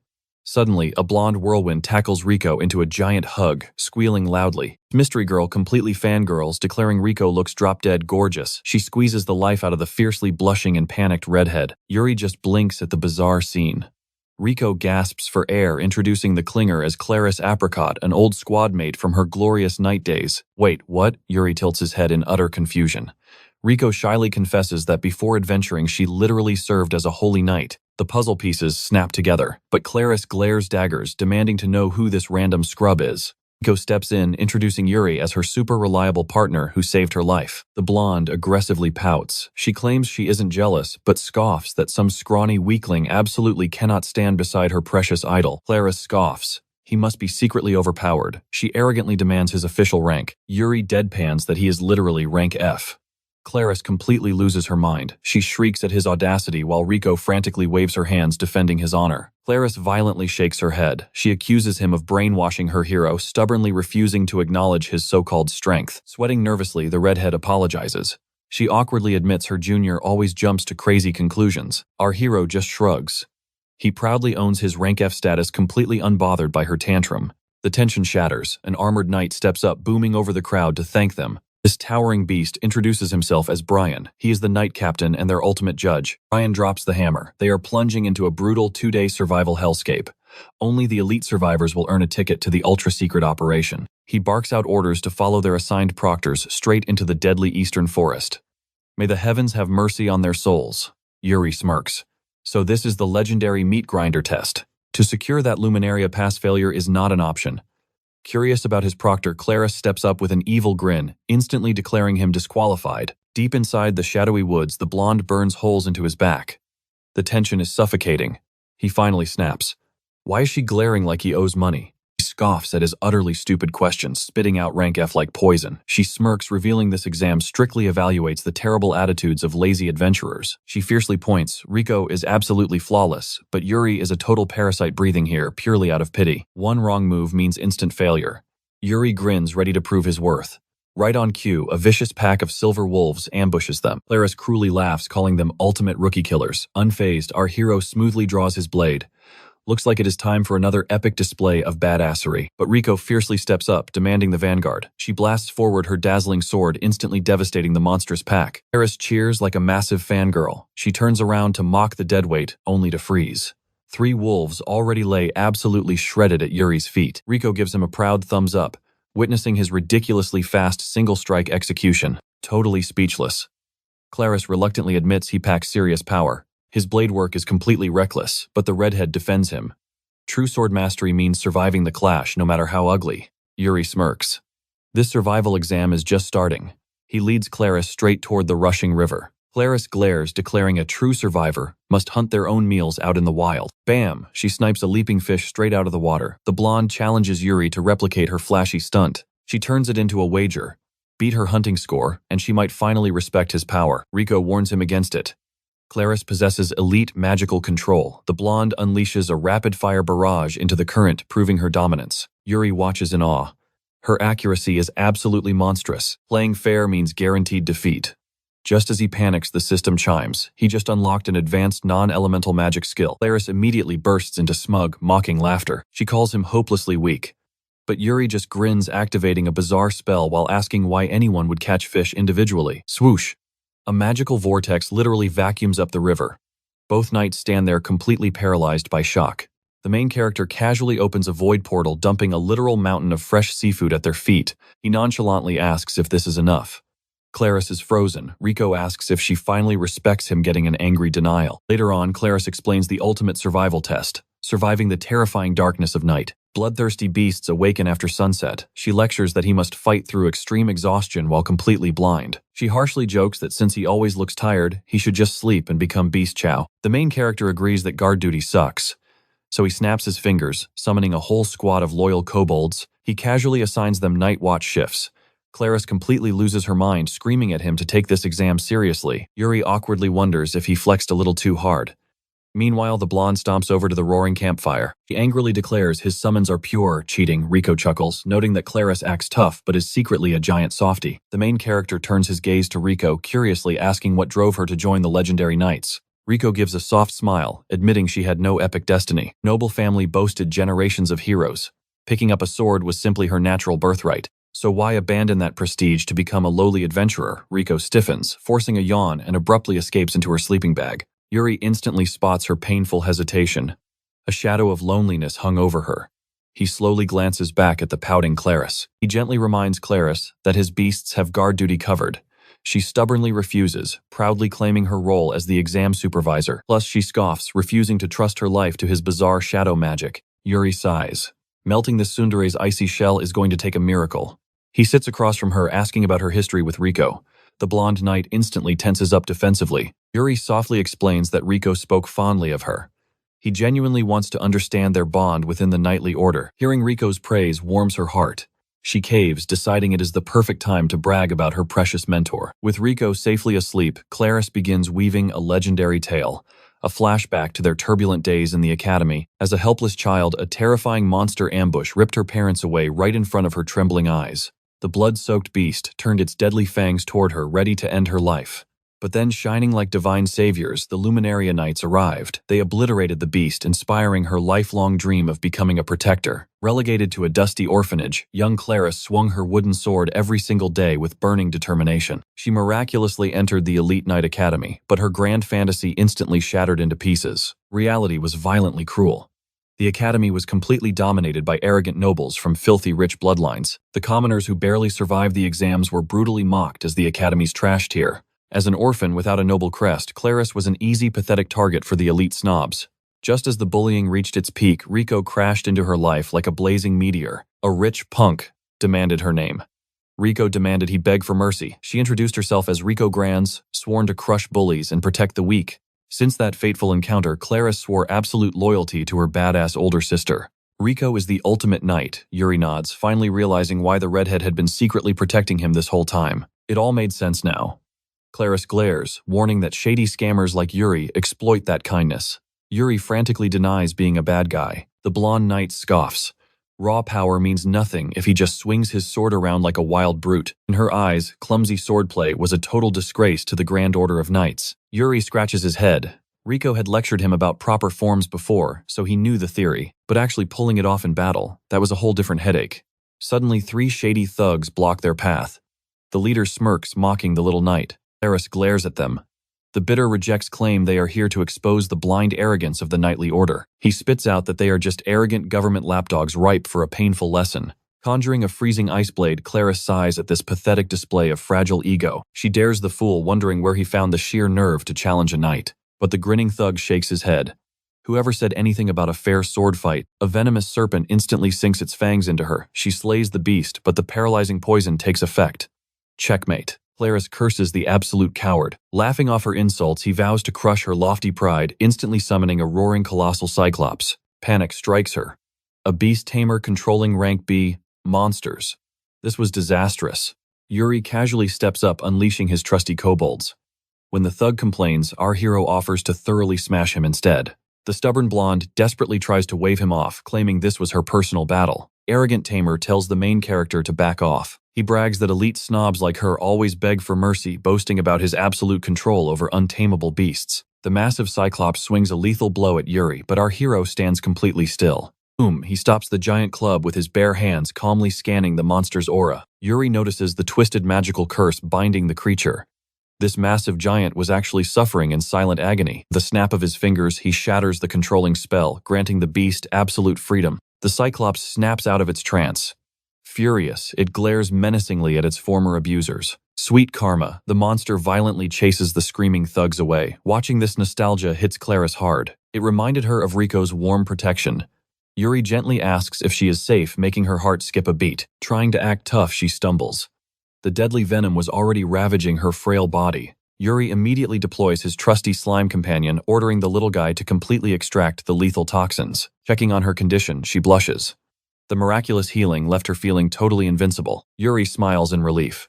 Confused, she asks why he saved a knight who constantly belittled him. He casually replies that seeing her hurt would completely break Rico's gentle heart. After all, living honestly and protecting comrades was the absolute core of his adventurer code. She pouts, totally frustrated that an amateur just taught a high-ranking knight a lesson in honor. He passed her strict test. Together, they were finally ready to save the Luminia kingdom. Waking up to the crazy news, Rico giggles. She never expected them to bond so fast while she napped. Reaching a towering cliffside, Yuri wonders if this is actually their grand departure point. Suddenly, Claris swoops down on a massive flying wyvern, apologizing for the dramatic delay. Yuri stares in absolute shock.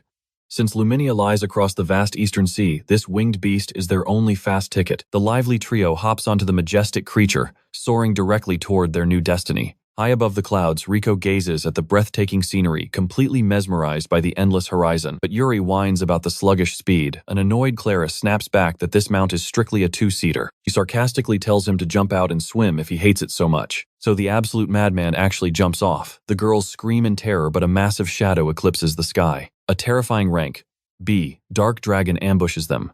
The panic throws Rico straight off her saddle towards the lethal ocean. But free-falling through the air, the main character grins and summons his own legendary beast. A magnificent white dragon bursts forth. It violently bites the enemy's neck, effortlessly catching our heroes midair. Yuri leaps midair, instantly decapitating the black dragon. He casually mutters that he was in a rush, so trash mobs better stay out of his way. Next, he and Rico soar atop the legendary sky dragon.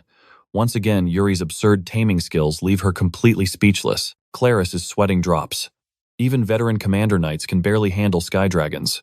Just who is this crazy guy? Yuri casually shifts gears, making the majestic beast burst into supersonic speeds. Rico holds on tightly, totally mind-blown by this epic ride. Claris glares with pure jealousy until the stunning coastal city of Luminaria finally appears. Admiring the breathtaking ocean view, Yuri wonders what kind of annoying trouble could possibly be brewing in such a picture-perfect paradise. Down at the port, panicked, civilians totally freak out at the approaching flying behemoth. A trembling dockworker stammers, asking if this absolute monster is his, and Yuri nods. The guy's jaw drops.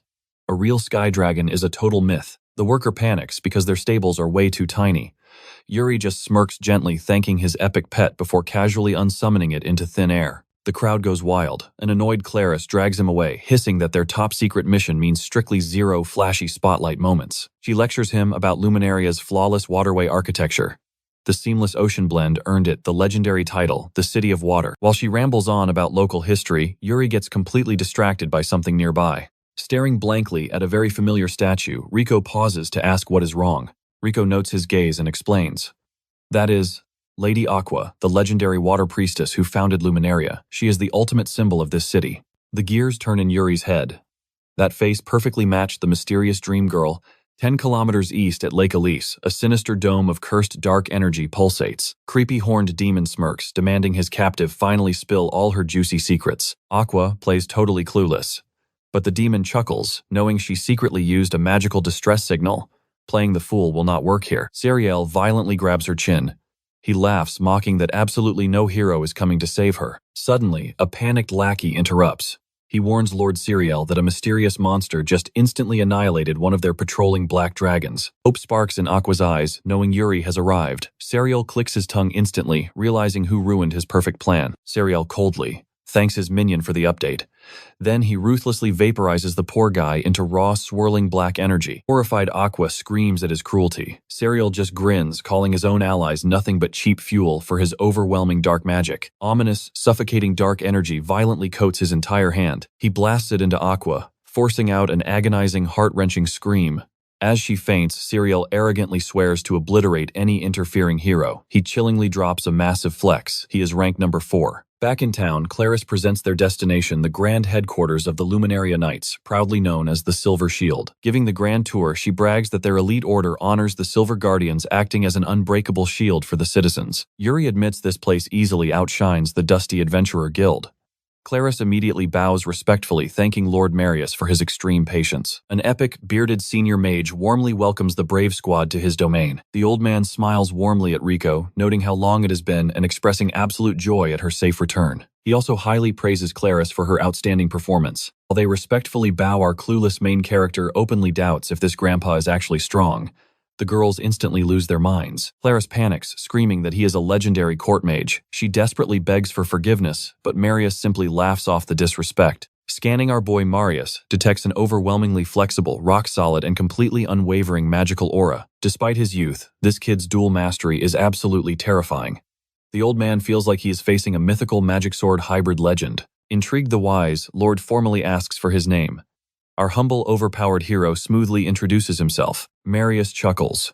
Yuri might literally be the exact cheat-level anomaly he has hunted for years. He specifically needs crazy, strong warriors who completely ignore common sense. Meanwhile, Yuri internally sweats, finally sensing the old man's ridiculous stats. Standing this close, his gamer instincts scream, Marius is easily the most ridiculously overpowered old man he has ever encountered. Cutting the small talk, Marius casually drafts Yuri into his elite squad. They must investigate a deadly singularity currently threatening the entire kingdom. He grimly explains that this singularity is a massive danger zone completely infected by darkness. Just days ago, a catastrophic reading spiked a mere 10 kilometers east of Luminaria. The elite team sent to this forbidden red zone hit a massive wall. The cursed threat is way too insanely high to solo. Thus, they desperately hunted for brave souls to uncover the hidden truth. Without hesitation, he commanded the trio. Their mission, cleanse Lake Elise and shatter the chains binding Luminoria. The puzzle pieces finally clicked in Aizawa's mind. This was the world-ending catastrophe the Holy Maiden had prophesied. Well, he simply had to step up and cancel the apocalypse. He flashed Marius a confident smirk. Relax, old man. Leave this whole mess entirely to me. The veteran mage nodded solemnly. We march at first light. Rest your bodies tonight, for tomorrow brings absolute chaos. Back at the Luminoria Inn, Yuri lazily stretched out. Hey buddy, are you starving? He asked his familiar right as his own stomach roared furiously. He hadn't consumed a single bite since early daybreak. Rico's strict warning immediately echoed in his head. I have urgent business. Stay put and absolutely do not wander off. Naturally, he completely ignored her. Wandering the vibrant streets, he grinned. A little sightseeing never killed anyone, right? He blissfully roamed the bustling alleys, completely mesmerized by the stunning urban landscape. Suddenly, a familiar fiery redhead appeared, spotting our clueless hero. Rico's eyes narrowed dangerously. Why are you roaming outside? Lime and I were literally starving to death, he protested defensively, quickly flipping the script. Wait, what are you doing hiding out here? Before she could answer, the arrogant Barry Blast swaggered onto the scene. Rico's aura instantly turned sour. What do you want, pest? The obnoxious knight smirked smoothly. Just enjoying a romantic evening stroll, babe. He mockingly clutched his chest. We are practically engaged. Your icy attitude shatters my fragile heart. Rico glared with absolute disgust. I canceled that sham arrangement ages ago. Take a hint, loser. Clingy men are completely pathetic, Barry sneered, pointing at Yuri. Did you return just to flaunt this pathetic newbie? You belong by my side, not with some clueless amateur. A cold blade flashed against her pale throat. I might just generously make you my third wife. A disgraced knight-playing dress-up, he spat viciously. Her eyes blazed with fury. Insult me all you want, but keep his name out of your filthy mouth. He violently slammed her against the cold brick wall. Always acting so incredibly high and mighty, Barry hissed with dripping venom. Yet I crush you in every single duel. You know perfectly well you cannot win. Bow your head and learn your proper place. Yuri casually tapped the jerk's shoulder. Maybe you should check your own status window. Instantly, Barry spun around, launching a lethal kick at our hero's skull. Azawa yawned, effortlessly swaying aside before sweeping the arrogant knight's planted foot. Crashing down, Barry frantically caught himself. Glaring up, realization suddenly struck his arrogant face. This punk was part of tomorrow's elite subjugation squad. Brushing off the dirt, he scoffed loudly. I am joining too. We should probably play nice before the real bloodbath begins. Killing intent violently sparked as the two men locked eyes, anticipating a brutal clash. Suddenly, Barry laughed it off. Just kidding, I cannot waste precious mana bullying pathetic extras before a massive deployment. His smile vanished into pure malice. But drag us down tomorrow, and I will butcher you myself. Is that absolute trash really knight material? Yuri sighed. He is scum, but his blade is sharp, Rico muttered. Yuri had to admit the guy's combat footwork was terrifyingly flawless. Rico's gaze softened, recalling his earlier question about her abruptly abandoning the Holy Order. He is partly why I quit, she confessed bitterly. And yes, this flashy city is my actual hometown. My father was a legendary commander who fell in glorious combat. Terrified of absolute solitude, I blindly followed his massive shadow into the knighthood. But my entire destiny, even my political marriage, was puppeted by old fools. It was slowly choking the life right out of me. I desperately craved true freedom, so I threw away my noble crest to roam wild. Would my father despise me now? She whispered brokenly. Yuri smiled warmly. Who cares about the past? Your current happiness is the only absolute truth. Chasing freedom is a heroic quest of its own. Her gloomy aura instantly vanished. You are absolutely right. Tomorrow, we violently reclaim my home. Soon after, a massive armored battalion marched relentlessly toward the looming danger zone. Grand Mage Marius suddenly chuckled. Young Yuri, the vanguard falls entirely on your shoulders today. You are our ultimate trump card, the old veteran roared. Yuri sweat dropped profusely. The pressure to carry this whole raid party had suddenly skyrocketed to an absurd level. Eavesdropping from behind, Barry scoffed loudly. Making this weakling our hidden ace. The old geezer has finally completely lost his mind. The arrogant fool struck a dramatic pose. I am the unquestionable star here. This amateur is barely qualified to be my designated bag carrier. Rico nearly summoned her weapon in pure rage, but Claris gently stopped her. Stay vigilant, Yuri. That clown is actually terrifyingly strong. During the disastrous Great Purge, 100 elite warriors completely vanished into thin air, yet Barry survived the slaughter alone. Yuri swallowed hard. In this brutal realm, sheer, overwhelming power dictated absolutely everything. The knights freeze in their tracks, looming right ahead, the ominous singularity itself. Brian sweats bullets over the suffocating magical pressure, but edgelord Barry struts past, teasing the captain for being a scaredy cat. Marching straight toward the anomaly, the cocky vanguard declares there is absolutely zero chance of turning back now, charging the danger zone head-on. Barry barks at his squad to march forward.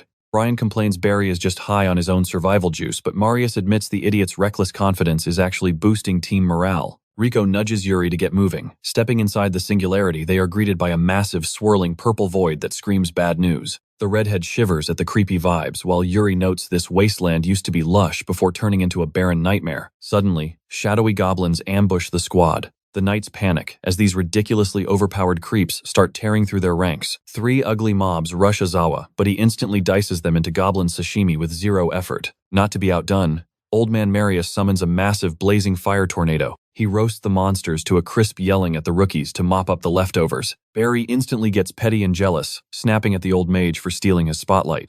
Right on cue, a fresh wave of cursed monsters crashes the party. Knights freak out over the endless horde. Yuri quickly figures out the singularity is acting like an all-you-can-eat buff for these possessed freaks. A terrified rookie begs to retreat, but a furious Barry grabs him by the throat, calling him a useless coward. Throwing a total tantrum, Barry yeets the poor guy like a rag doll for daring to talk back. The soldier tumbles straight toward a massive pit dug by some absolute unit of an ant teetering right on the edge of doom. Luckily, MVP Marius casts a clutch levitation spell, saving the rookie from becoming bug food. The kid cries tears of joy, but tragedy strikes.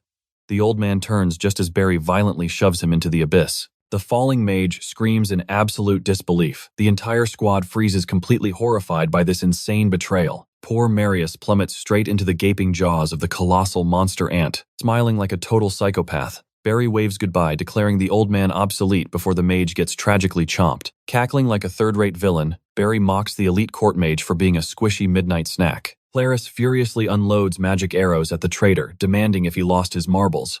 But the jerk effortlessly swats them away. Brian and Rico tackle the lunatic to stop his rampage, but suddenly a massive explosion blasts them back. Plot twist. Barry starts vacuuming up the surrounding monsters, erupting in a wave of dark energy that totally flattens the duo. Sticking a rough landing, Rico stares in horror as Barry morphs into a super edgy, full-blown demon. Flexing his new half-demon bod, Barry brags about his ultimate power. The edgy madman literally claims the world is trash unless he rules it. Sprouting pitch-black wings, he takes to the sky. He charges a devastating spell, screaming about living his best toxic life with 0 rules. The absolute clown nukes the ground with a sphere of dark matter, sending poor knights flying like bowling pins. Toxic black smog instantly blankets the battlefield, severely nerfing and paralyzing half the entire raid team. Barry dramatically groans about human weakness, acting completely nauseated that he ever shared their boring genetics. But before the villain can finish his grand monologue, a blazing green strike rockets toward his face. He barely dodges, catching a fresh slice on his cheek. Main character Yuri steps up, ready to violently settle yesterday's beef. Furious that his speech got interrupted, the demon glares at Yuri and summons his weapon. The edgelord lunges at Yuri, screaming that he explicitly warned him about getting in his way. Our main character casually parries the idiot's strike. Barry smirks, claiming mere defense will not save his life today. Azawa tries to sneak a hit in, but Barry vanishes and teleports right behind him. Azawa spins instantly, perfectly parrying the blow.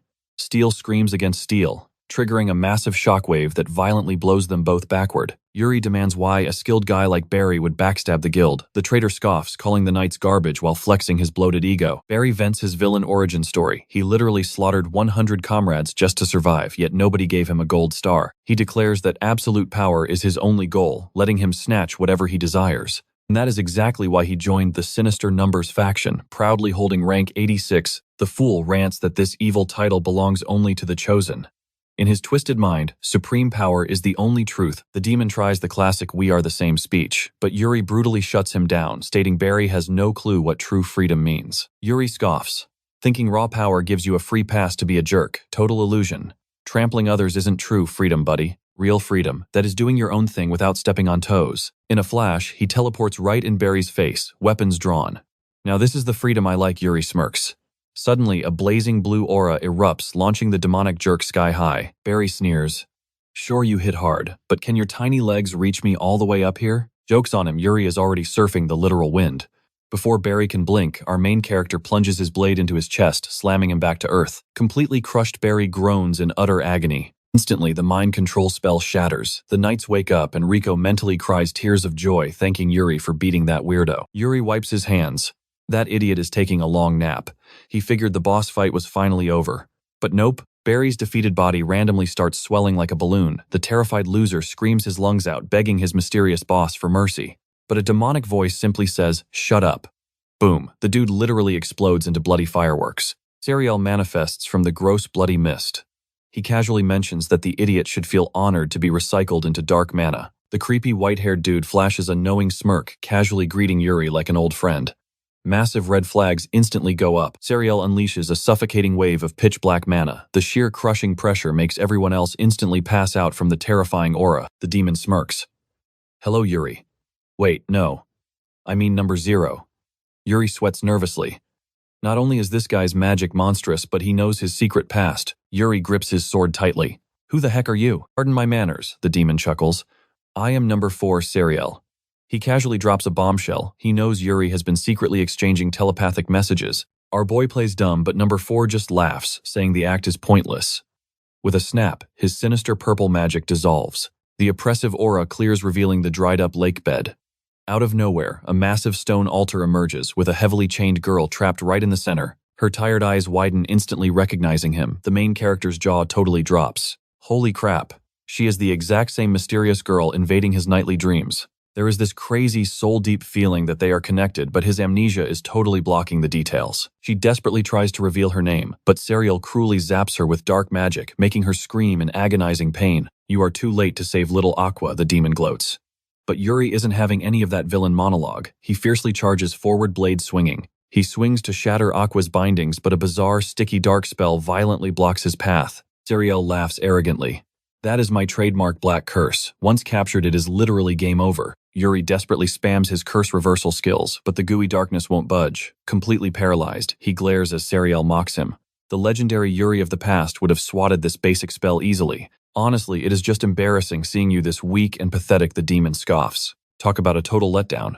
But suddenly a massive blazing pillar of fire erupts right behind the villain. Surprise! Old man Marius is alive and magically shredded like a bodybuilder. He fiercely bulldozes towards Serial, yelling he will help Yuri. Roaring about protecting his precious knights, the intensely buff grandpa throws a literally explosive blazing right hook at the demon's face. Number 4 nonchalantly bats the fire away. A mere human crashing my VIP battle. How hilariously bold, he sneers. But the muscle grandpa blink steps right into his personal space. Sadly, before Marius can land a combo, Serial casually karate chops his neck, paralyzing him instantly. If you trained in hell for 100 years, you might barely reach a double-digit rank, old-timer. Serial casually disrespects the man. Dropping like a sack of potatoes, Marius gives a faint nod.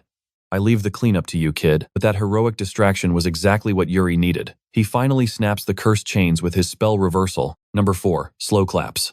Sneaky number 0, using the meathead's distraction to chip away at my curse. Not bad. No time for chatting. Yuri blasts a terrifying inferno wave, but Serial casually strolls through the flames, calling the attack completely laughable. Bam!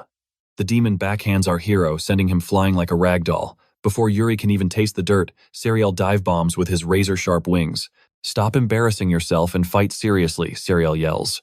Weren't you supposedly the strongest magical swordsman in human history? What happened to you? The main character grits his teeth for a desperate parry, but Serial just smacks his legendary sword straight out of his hands. Calling him utterly pathetic, the demon summons a vortex of shadowy gravity. The heavy dark mass slams into Yuri, violently sinking him into the crushing abyss of the lake bed. Drowning in darkness, the overpowered main character realizes his max stats aren't enough this time. Is this a game over suddenly? A gentle voice echoes in his mind. Through the crushing depths, a glowing vision of the chained girl appears. She desperately begs him to remember. He is the legendary hero who once saved the entire world. Barely conscious, Yuri mentally gasps. Who are you? The ethereal girl simply smiles. I am Aqua. His old travel buddy just dropped a bomb. They once wrecked the world's rulers and literally brought world peace. Yuri's brain, blue screens. Aqua. She was totally part of his raid party against the Demon King back in his Demon Emperor days. Pressing her forehead against his, she smiles. Even if his memory got wiped, their epic adventures are burned into her soul forever. So she just begs him to trust her crazy story. With his old cheat powers back, Serial is toasting Yuri, just unlocked an ultra-rare triple S rank skill, Hero's Memory. Meanwhile, the edgy villain Serial floats ominously toward Aqua's location. He smirks, mocking her that her precious hero is sleeping with the fishes and her pathetic struggle is totally over. Aqua absolutely refuses to budge. Her guy is coming back. Annoyed Serial zaps her with another nasty blast of dark magic. Number 4 laughs. Even if Yuri survived, it's game over. He coldly reminds her that Yuri's stats are pure garbage compared to his own. Tired of her stubborn attitude, the demon raises his hand to finish the job once and for all. Splash. Something rockets from the lake. Serial just sighs, claiming Yuri is farming a boss way above his current level. Bam. Moving at god-tier speed, Yuri instantly shatters those pesky chains binding his friend. Dripping with a massive golden aura, the main character grins. He tells her to chill, he'll speedrun this trash mob. That new skill literally multiplied his stats by 3. Serial just smirks, daring the hero to bring the heat. Swoosh, Yuri teleports behind him like a ghost, but number 4 barely blocks the sneak attack. Yuri doesn't let up spamming insane sword combos. The demon panics and retreats, sweating over this completely unfair power spike. Flash step. Yuri is right in his face, again swinging a blazing sword of pure destruction. Boom, the fiery shockwave leaves Serial shaking in his boots, forcing him to spam his darkest magic. Summoning a storm of edgy black blades, he screams at Yuri to die and launches the deadly spears. Our main character just yawns, instantly wiping the dark magic. He casually swings, unleashing a massive roaring fire dragon. Blazing strike pierces right through the demon's chest, instantly one-shotting him. Coughing blood, Serial chuckles. Not bad at all. Fading away, he admits that busted sword technique is definitely Yuri's original overpowered magic. Plot twist, that guy was just a cheap decoy clone. Next time the real boss fight begins, the clone vanishes, dropping a shiny red loot item. Snatching the drop, Yuri checks the stats. It's a cloning talisman, but the copy only gets 50% magic power. Typical nerf. Our guy sighs. So, the dude was just trolling with half strength. Looks like this world's power scaling is seriously broken. Aqua bounces up, cheering Yuri's name. She totally knew her favorite carry would save the day. The main character scratches his head. Wait a minute. They were buddies back in his edgy demon emperor phase. Humans don't live that long. She should be ancient history by now. Using his appraisal skill, he gasps. She's a spirit. The priestess giggles, finding his confused face absolutely hilarious. She explains the crazy lore. Super compatible humans sometimes respawn as world spirits. She actually reincarnated as the 11th generation water spirit. He used a literal respawn rock for his new life, but her reincarnation was a totally bizarre glitch. But suddenly she goes completely serious. The happy reunion hugs have to wait. She has some massive plot-relevant lore to drop. The villainous Numbers faction is finally making moves, plotting to exploit the absolute heck out of innocent spiritual beings. Spirits literally run the world's magical servers. Fire, water, wind, curses, and sacred magic are all under their admin control. They hand out mana to humans and demons alike, keeping this whole fantasy ecosystem perfectly balanced. But those cheating Numbers got overpowered lately. They're stealing spirit mana, mutating humans, and spamming highly illegal black magic. Aqua sighs, completely clueless about their actual endgame. If they catch all the spirits, total apocalypse. Yuri suddenly facepalms. This is exactly what that annoying prophetic dream meant. Begging for a huge favor, Aqua asks her overpowered buddy to track down Flare, the legendary fire priestess. Because villains always monologue, Serial totally slipped up during her capture and leaked that Flare is the next target. Flare. That name rings a huge bell. Yuri suspects another ridiculous reincarnation coincidence. Just like Aqua's situation, he definitely owes that fiery girl something from his past life. But Yuri instantly groans. He respawned to live a lazy, stress-free life. Why is he suddenly stuck running endless fetch quests? But if anyone dared to block his path, he'd obliterate them without a second thought. Aqua stared at him, completely stunned. A soft giggle escaped her lips.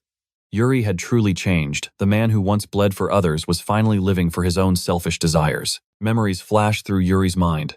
His previous lives were nothing but endless chains, dragging him through a pure hell of duty and suffering. In his very first life, he ruled as the terrifying demon emperor, and in his second, he became the legendary sword saint of the Numbers, desperately trying to protect the world from the deep shadows. But what did all that bleeding get him? Absolutely nothing. He was utterly sick of carrying the heavy weight of the world. Aqua suddenly warned him. His comrades would wake up soon. They needed to completely purify this place before that happened. Divine blue aura erupted from the priestess, launching straight into the dark sky like a massive geyser. The sacred energy violently shattered the dark singularity dome, instantly washing away every single trace of that foul demonic magic. Right on cue, the party started groaning awake. Riko rubbed her eyes, utterly confused, vaguely remembering the dark abyss of the singularity. Flashing a gentle smile, Aqua assured them the nightmare was over.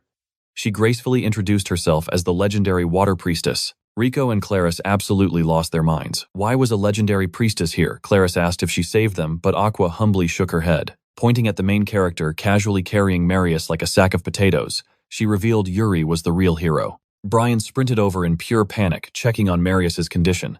Aqua explained everything. Yuri had effortlessly completely crushed the dark agents. He even rescued her from their terrifying clutches. The blue-haired beauty then turned to Azawa. It was time for her to vanish. Why so soon? Because those shadowy Numbers were still hunting her. She had to stay completely off the grid. The young man simply nodded. He already figured out the dark truth.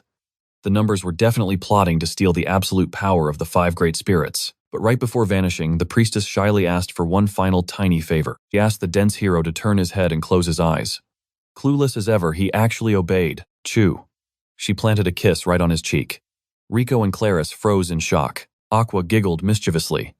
Just as she suspected Azawa had completely forgotten, she boldly announced they were totally lovers in their past lives. The group completely froze. Meanwhile, the main character blankly stated he had zero memory of that. A bit later, Yuri awkwardly asked Rico if skipping out on Luminaria was a bad idea. The redhead immediately narrowed her eyes suspiciously. Pouting with massive jealousy, Rico snapped that he shouldn't worry about her. Obviously, that stunning priestess meant way more to him anyway. Azawa rubbed his chin in deep thought. Well, to his past self, yeah, Aqua was an incredibly precious comrade. But out loud, he smoothly declared that Rico was now his #1 priority. The girl's face instantly burned bright red. Stuttering wildly, she demanded to know what that meant. But our dense hero just casually shrugged, sending her maiden heart into complete overdrive. Inside his totally unromantic brain, however, he just calculated that he'd hung out with Rico longer in this life. Obviously, the redhead got priority treatment. Zero romantic tension intended. Rico crossed her arms, pouting that he played dirty. If he kept saying stuff like that, she might actually fall for it. Watching her squirm clueless, Yuri genuinely asked if she had a fever. Rico aggressively denied it, completely frustrated by his absolute density. Suddenly, Yuri woke up surrounded by a literal sea of blazing flames. Looking around the inferno, he got a serious sense of blazing déjà vu. A mysterious girl named Flare materialized through the roaring fire. She softly called his name, desperate to see him again. Azawa stared hard. That face was incredibly familiar, but just like with Aqua, his past life memories were completely blank. The blazing priestess desperately begged him to rush to Fire Nateria. If he didn't intervene soon, the entire world would burn to ash. Yuri internally groaned. Another apocalyptic world-ending crisis. He quickly connected the dots. This had to be the legendary fire priestess that Aqua warned him about. Suddenly, roaring flames swallowed his body. A terrifying heat devoured his very soul. Gasping for air, he jolted awake in his bed. A mountain of fluffy kobolds was heavily sleeping on his chest. What the heck were these furballs doing? Wiping the sweat from his brow, Azawa realized the apocalypse was knocking again. If he wanted to keep his lazy, peaceful freedom, he had to save the world first. Things were escalating way too fast. Sighing heavily, our reluctant hero officially decided to hunt down a quest, heading straight for the blazing capital of Fire Nateria. Strolling through the busy streets, he suddenly noticed a massive crowd blocking the road. What was this crazy commotion about? A random old shopkeeper cheerfully shouted into the mob. Thanking everyone for their patience, he officially announced his grand discount weapon sale. Instantly, a massive stampede rushed inside. Yuri blinked at the sheer madness of the store. Come to think of it, his own trusty blade desperately needed some heavy maintenance. Suddenly, Arnett popped out. She cheered wildly, clutching a super rare promotional item. Yuri raised an eyebrow at her weird victory dance. Spotting him, she excitedly bragged that this absurdly cheap weapon shop was currently the absolute hottest spot for local adventurers. She endlessly hyped the place up. Dirt cheap loot, 5-star customer service, and a super cool owner named Kali. This little shop had completely taken the city by storm. Phil nudges our main character. Hey Yuri, why not check it out? Their weapon repairs are dirt cheap right now. The discount is definitely tempting. But Yuri trusts his blade with only one person. A true warrior relies on familiar hands, so he waves off the offer. His loyal blacksmith is the only absolute choice. Entering the familiar forge, Yuri catches old man Yugo in a fierce shouting match with a tiny girl. I am done talking, do whatever you want, she yells. Storming out, she crashes right into Yuri. Whoa, there, are you all right? He asks. The furious little dwarf brushes herself off. I am perfectly fine, she huffs, sprinting away before he can say another word. What was that about, Yuri wonders. The exhausted old dwarf sighs heavily. Bad timing, kid. That stubborn brat is my granddaughter Tia. We were clashing over this failing shop. Yuri frowns. What actually happened? Yugo grumbles bitterly. That flashy new discount store completely killed their sales. Now they can barely afford to survive in this harsh city. A true master pours his soul into every single blade. Yugo roars with pride. I will never bow to that cheap, soulless mass production. Suddenly, the old man freezes. They are back. 2 menacing thugs kick the door open. Time to pay up, old-timer. Today is collection day. Yuri frowns, sensing trouble. Who are these creeps? The blacksmith hangs his head. Vicious debt collectors. Yugo glares at the hooded thug. I told you I will have the cash next month. Get out, but the punk just smirks. Our patience has officially run dry. The goon chuckles darkly. No coins, no problem. We will just take that feisty granddaughter of yours instead. Plenty of rich VIPs would pay top dollar for a cute dwarf. She might actually bring some real profit for once. The hulking bald brute steps up. Where is she hiding? Yugo fiercely blocks their path. Leave Tia out of this twisted mess. Enraged, the giant swings a devastating punch. Bam! Yuri unleashes his dimensional magic. A heavy shower of pure gold coins crashes onto the floor. There is your dirty money, Yuri declares coldly. Now back off. The greedy fools instantly grab the loot and sprint away. Ashamed, Yugo drops his gaze. I dragged you into my mess and cost you a fortune. Yuri just smiles warmly. You have always kept my blade sharp. We are even. But I failed you, the dwarf mutters. Debt is drowning us and the forge is dying. At this doomed pace, my life's work will turn to dust. Worst of all, Tia wants to inherit this cursed place. She actually dreams of reviving it. She has legendary talent. I refuse to let her drown with my sinking ship. This failure is mine alone. Maybe it is time to close the doors forever. Yuri's eyes flash with determination. Absolutely not. It is way too early to quit. The young hero grips his hilt. Without your masterfully crafted blade, I would have died in the dungeons long ago. You are the only blacksmith I acknowledge. To bring this legendary forge back to life, I will lend you my absolute power. Later, at Poncho's bustling tavern, Yuri explains the desperate situation. The Beastkin tavern owner rubs his chin thoughtfully. Poncho scowls deeply. That corporate megastore is using dirty money to crash the economy. They sell trash weapons for pennies just to crush the competition and monopolize the market. Worse yet, they snatch up the bankrupt dwarven masters and force them into cheap labor. It is absolute modern-day slavery. The twisted truth finally hits Yuri. That is pure evil, he growls. Poncho, I have to save Yugo's legacy. Tell me there is a way to beat these scumbags. A sly grin crosses Poncho's furry face. Actually, there is one legendary path. The Grand Tournament, the ultimate clash of hammer and steel. The legendary SmithCon, the Beastkin explains the rules. Every 4 years, the city erupts for this festival. Master artisans clash by presenting their ultimate soul-forged masterpiece to prove absolute supremacy. The victor claims the title of Absolute Master Plus, a mountain of pure gold, as the grand prize. That is enough to clear all debts and completely rebuild the forge. Yuri's eyes sparkle with hope. That is genius. You are a lifesaver, Poncho. The proud wolf immediately puffs out his chest, soaking up the praise, but reality quickly crashes back down. One problem, though, Poncho mutters. Old man Yugo is completely broken. Who is going to forge this miracle blade? Yuri clenches his fist in agreement. Yugo's fighting spirit is completely shattered. I can hunt down epic materials, but I desperately need a true genius behind the anvil. Anyone specific in mind? Poncho asks. Suddenly, a massive light bulb goes off in our hero's head. Wait, there is one person. Meanwhile, deep in a dark alley, little Tia struggles fiercely against the loan sharks. Let go of me, you creeps, the bald thug snickers. Relax, sweetheart. We have a highly profitable job for a pretty little face like yours. She spits right at their boots. I would rather die than work for you. The forge is my destiny. My soul belongs to the anvil. The masked goon leans in with a venomous smirk. Come on, make some easy gold. Do not you want to save your pathetic grandfather's precious little junk shop? Never. She roars with blazing defiance. My hammer alone will save our legacy. Her fiery rejection makes the thug's blood boil with absolute rage. Shut up and obey, you brat, he snarls, raising a hand. But leaping gracefully across the city rooftops, Yuri spots the unfolding nightmare from above. Azawa crashes down like a meteor right before Tia. He glares at the thugs, growling that this girl is his business, now demanding they scram. The sleazy loan shark scoffs, reminding our hero he was warned to stay out of underworld affairs after his last little stunt. But playtime is officially over. Barking orders at his brother to crush Yuri, a massive mountain-sized brute stomps onto the scene. The masked lackey gloats that this behemoth is an absolute legend in the debt-collecting underworld. A puny twig like Yuri will be snapped instantly. Roaring, the giant charges with a colossal axe. Yet with a single flash of steel, Yuri cleanly slices right through the thick wooden weapon. Slipping behind the behemoth like a ghost, Yuri lands a brutal elbow to the neck, instantly dropping him cold to the ground. Jaws hit the floor. Yuri nonchalantly mentions he just trashed their prized fighter casually, suggesting the thugs pack up their giant friend and run. Unleashing a terrifying aura, Aizawa commands the scum to never step foot near Yugo Forge again.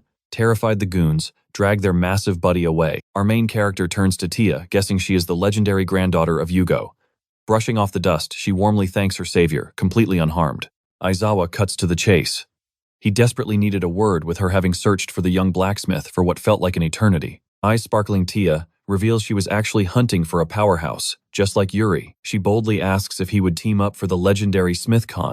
Her ultimate goal, to absolutely dominate the competition by forging the most magnificent blade the world has ever seen. But first, she needed his unparalleled strength to harvest rare materials from the treacherous eastern mine. To craft a true masterpiece, she absolutely requires the mystical high-grade ores hidden deep within those perilous caverns. However, the area swarms with terrifying beasts, making a fiercely strong bodyguard utterly essential. That prior argument her grandpa had forbidden her from facing such lethal danger. Yet having watched his lifelong devotion to crafting peerless swords, her love for his humble shop burned brighter than fear. That passion ignited her unwavering resolve. She swore to conquer, SmithCon resurrect their failing forge, and fiercely protect her beloved grandpa at all costs. Aizawa smirks, realizing their goals align perfectly. Dominating SmithCon heavily relies on gathering supreme materials, since legendary weapons demand legendary ores. Understanding her fiery determination, our protagonist proudly agrees to become her unstoppable sword and shield. Beaming with joy, she formally introduces herself to Yuri, who returns the gesture with a warm, confident smile. Suddenly, a sinister, one-eyed monster spies on our dynamic duo. The scene then radically shifts to Naisha, the blazing capital of fire. Sariel remarks that Aizawa marched toward the wrong mining zone, proving the grand predictions of Flare were completely off the mark. Sariel questions, Flare wondering what hidden potential she and the mighty spirits possibly see in that mere mortal. Yuri merely survived a tiny fraction of his true demonic might. Against his full wrath, the boy is dead meat. Flare scoffs, calling the demon a complete fool. She declares this exact arrogance will lead to his crushing defeat by Yuri. Sariel chuckles darkly, mockingly, claiming he eagerly awaits that impossible day. The villain brutally blasts Flare with dark magic. He gloats that at maximum power, he and Number Zero will finally prove who truly deserves the title of an absolute number. Gasping for air through the suffocating dark aura, Flare fiercely whispers her unyielding faith in the ultimate victory of Yuri. Deep within a lush forest, Tia happily relies on Yuri. He totally agrees to help, but hilariously points out she is suspiciously tall for a dwarf. She proudly explains her unique heritage. Having a dwarven mother and a human father makes her a rare, fantastic half-breed. Pure-blooded dwarves like her grandpa are basically endangered species now. Suddenly, the trees clear, revealing their destination, the unimaginably massive gates of the eastern mine. Yuri instantly feels the oppressive atmosphere.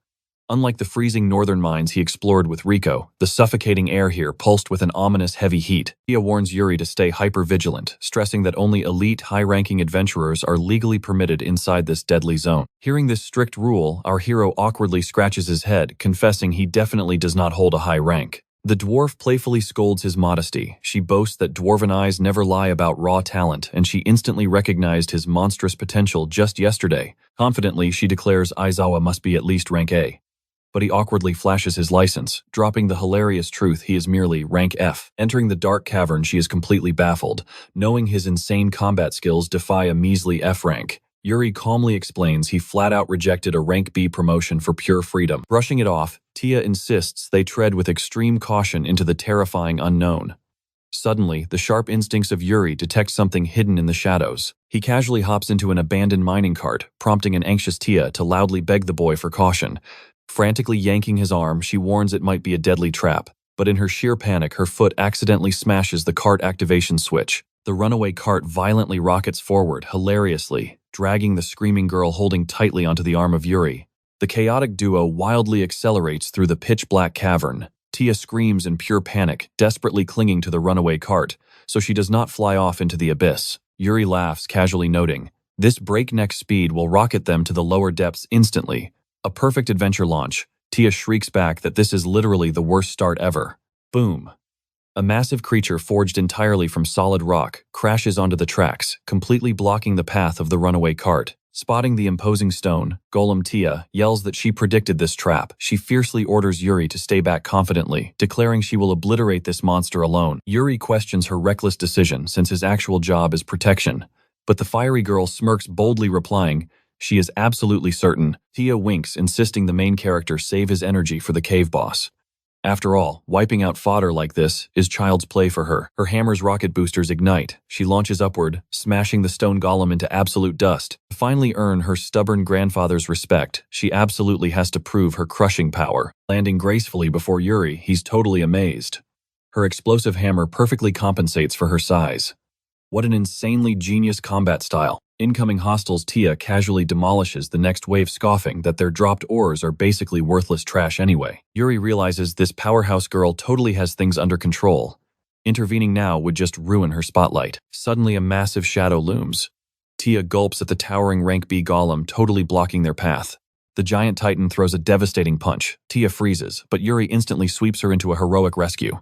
Propelled by blazing fire magic, they narrowly dodge. Her eyes sparkle at her savior while Yuri declares this monster's absolute end. Kicking off a nearby mining cart, he transforms momentum into a blazing sword slash straight at the colossal beast. Despite losing huge chunks of armor, the stubborn monster violently retaliates with a crushing counterattack. Boom!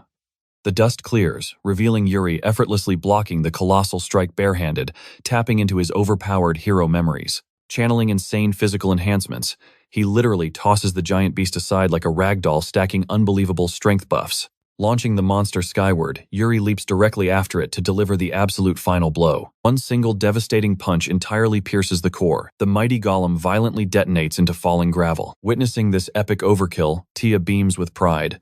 Her elite instinct about this guy was absolutely flawless. Back at the rundown forge, Yugo's jaw basically drops at the priceless mithril ore hitting his counter. The dwarf demands to know if she raided the lethal eastern mines. Tia proudly credits Yuri for their safe return.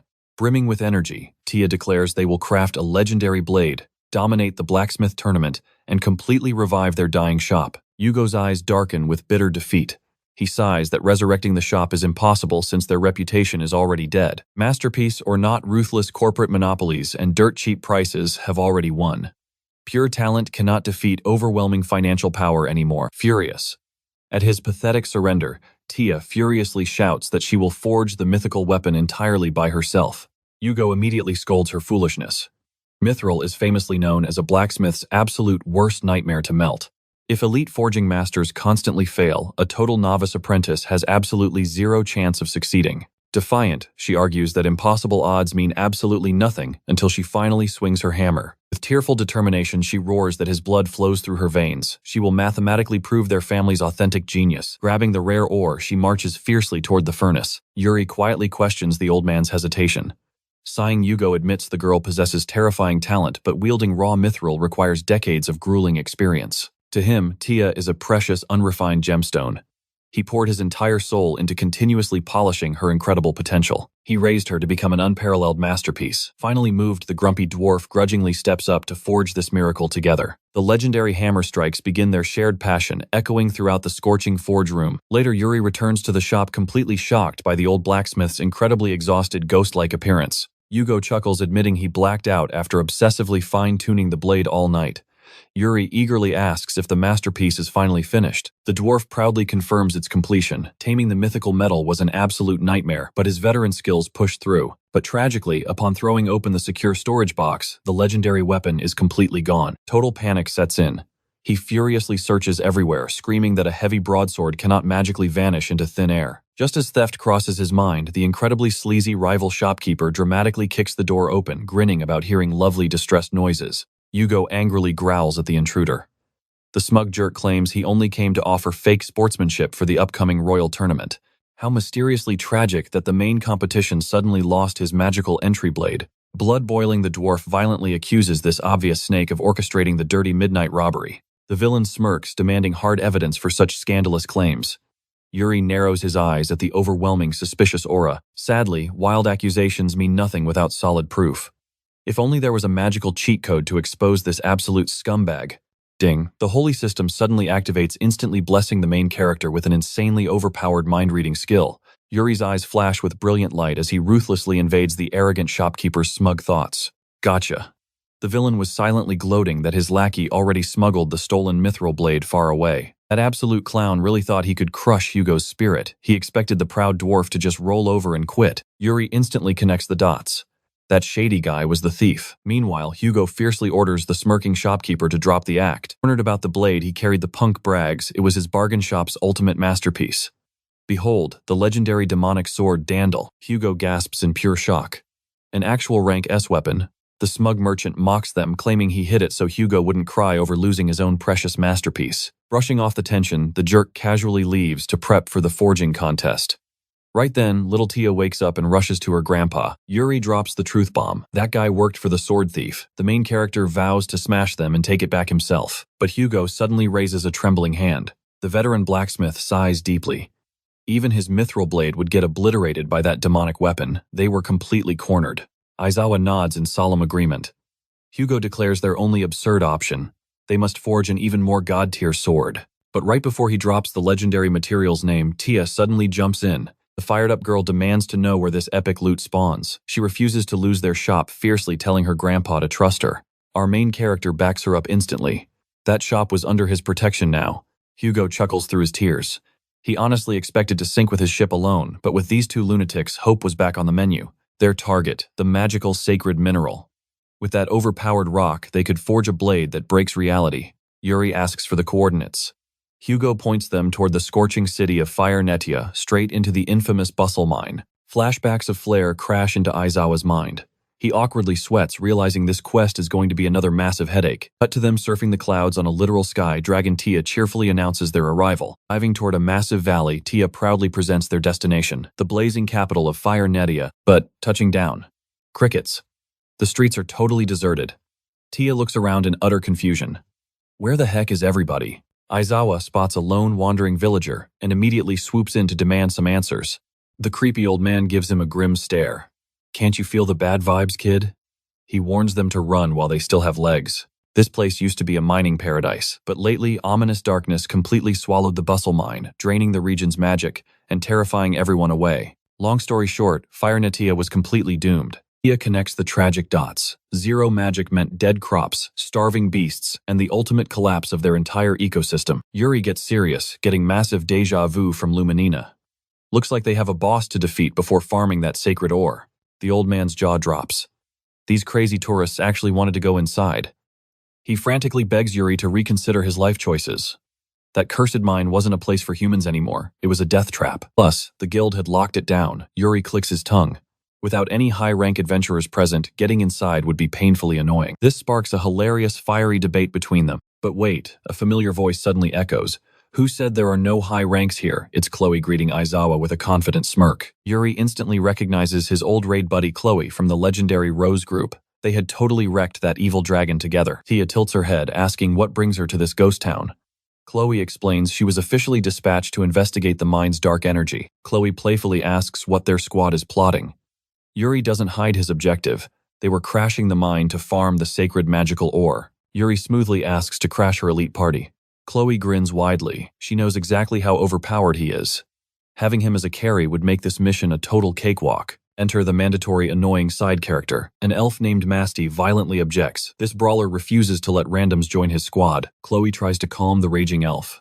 Sure, Aizawa's badge says rank F, but his actual combat stats break the rank S limits. But the pointy-eared jerk refuses to listen. He arrogantly barks that a trash-tier rank F would only be dead weight. Tells them to get lost, but Yuri isn't backing down from his loot. He calmly proposes a bet. Defeat the elf and they join the party. The smug brawler laughs at his audacity. Fine, show me what you've got, newbie, he sneers. Tension spikes as they step into an open clearing.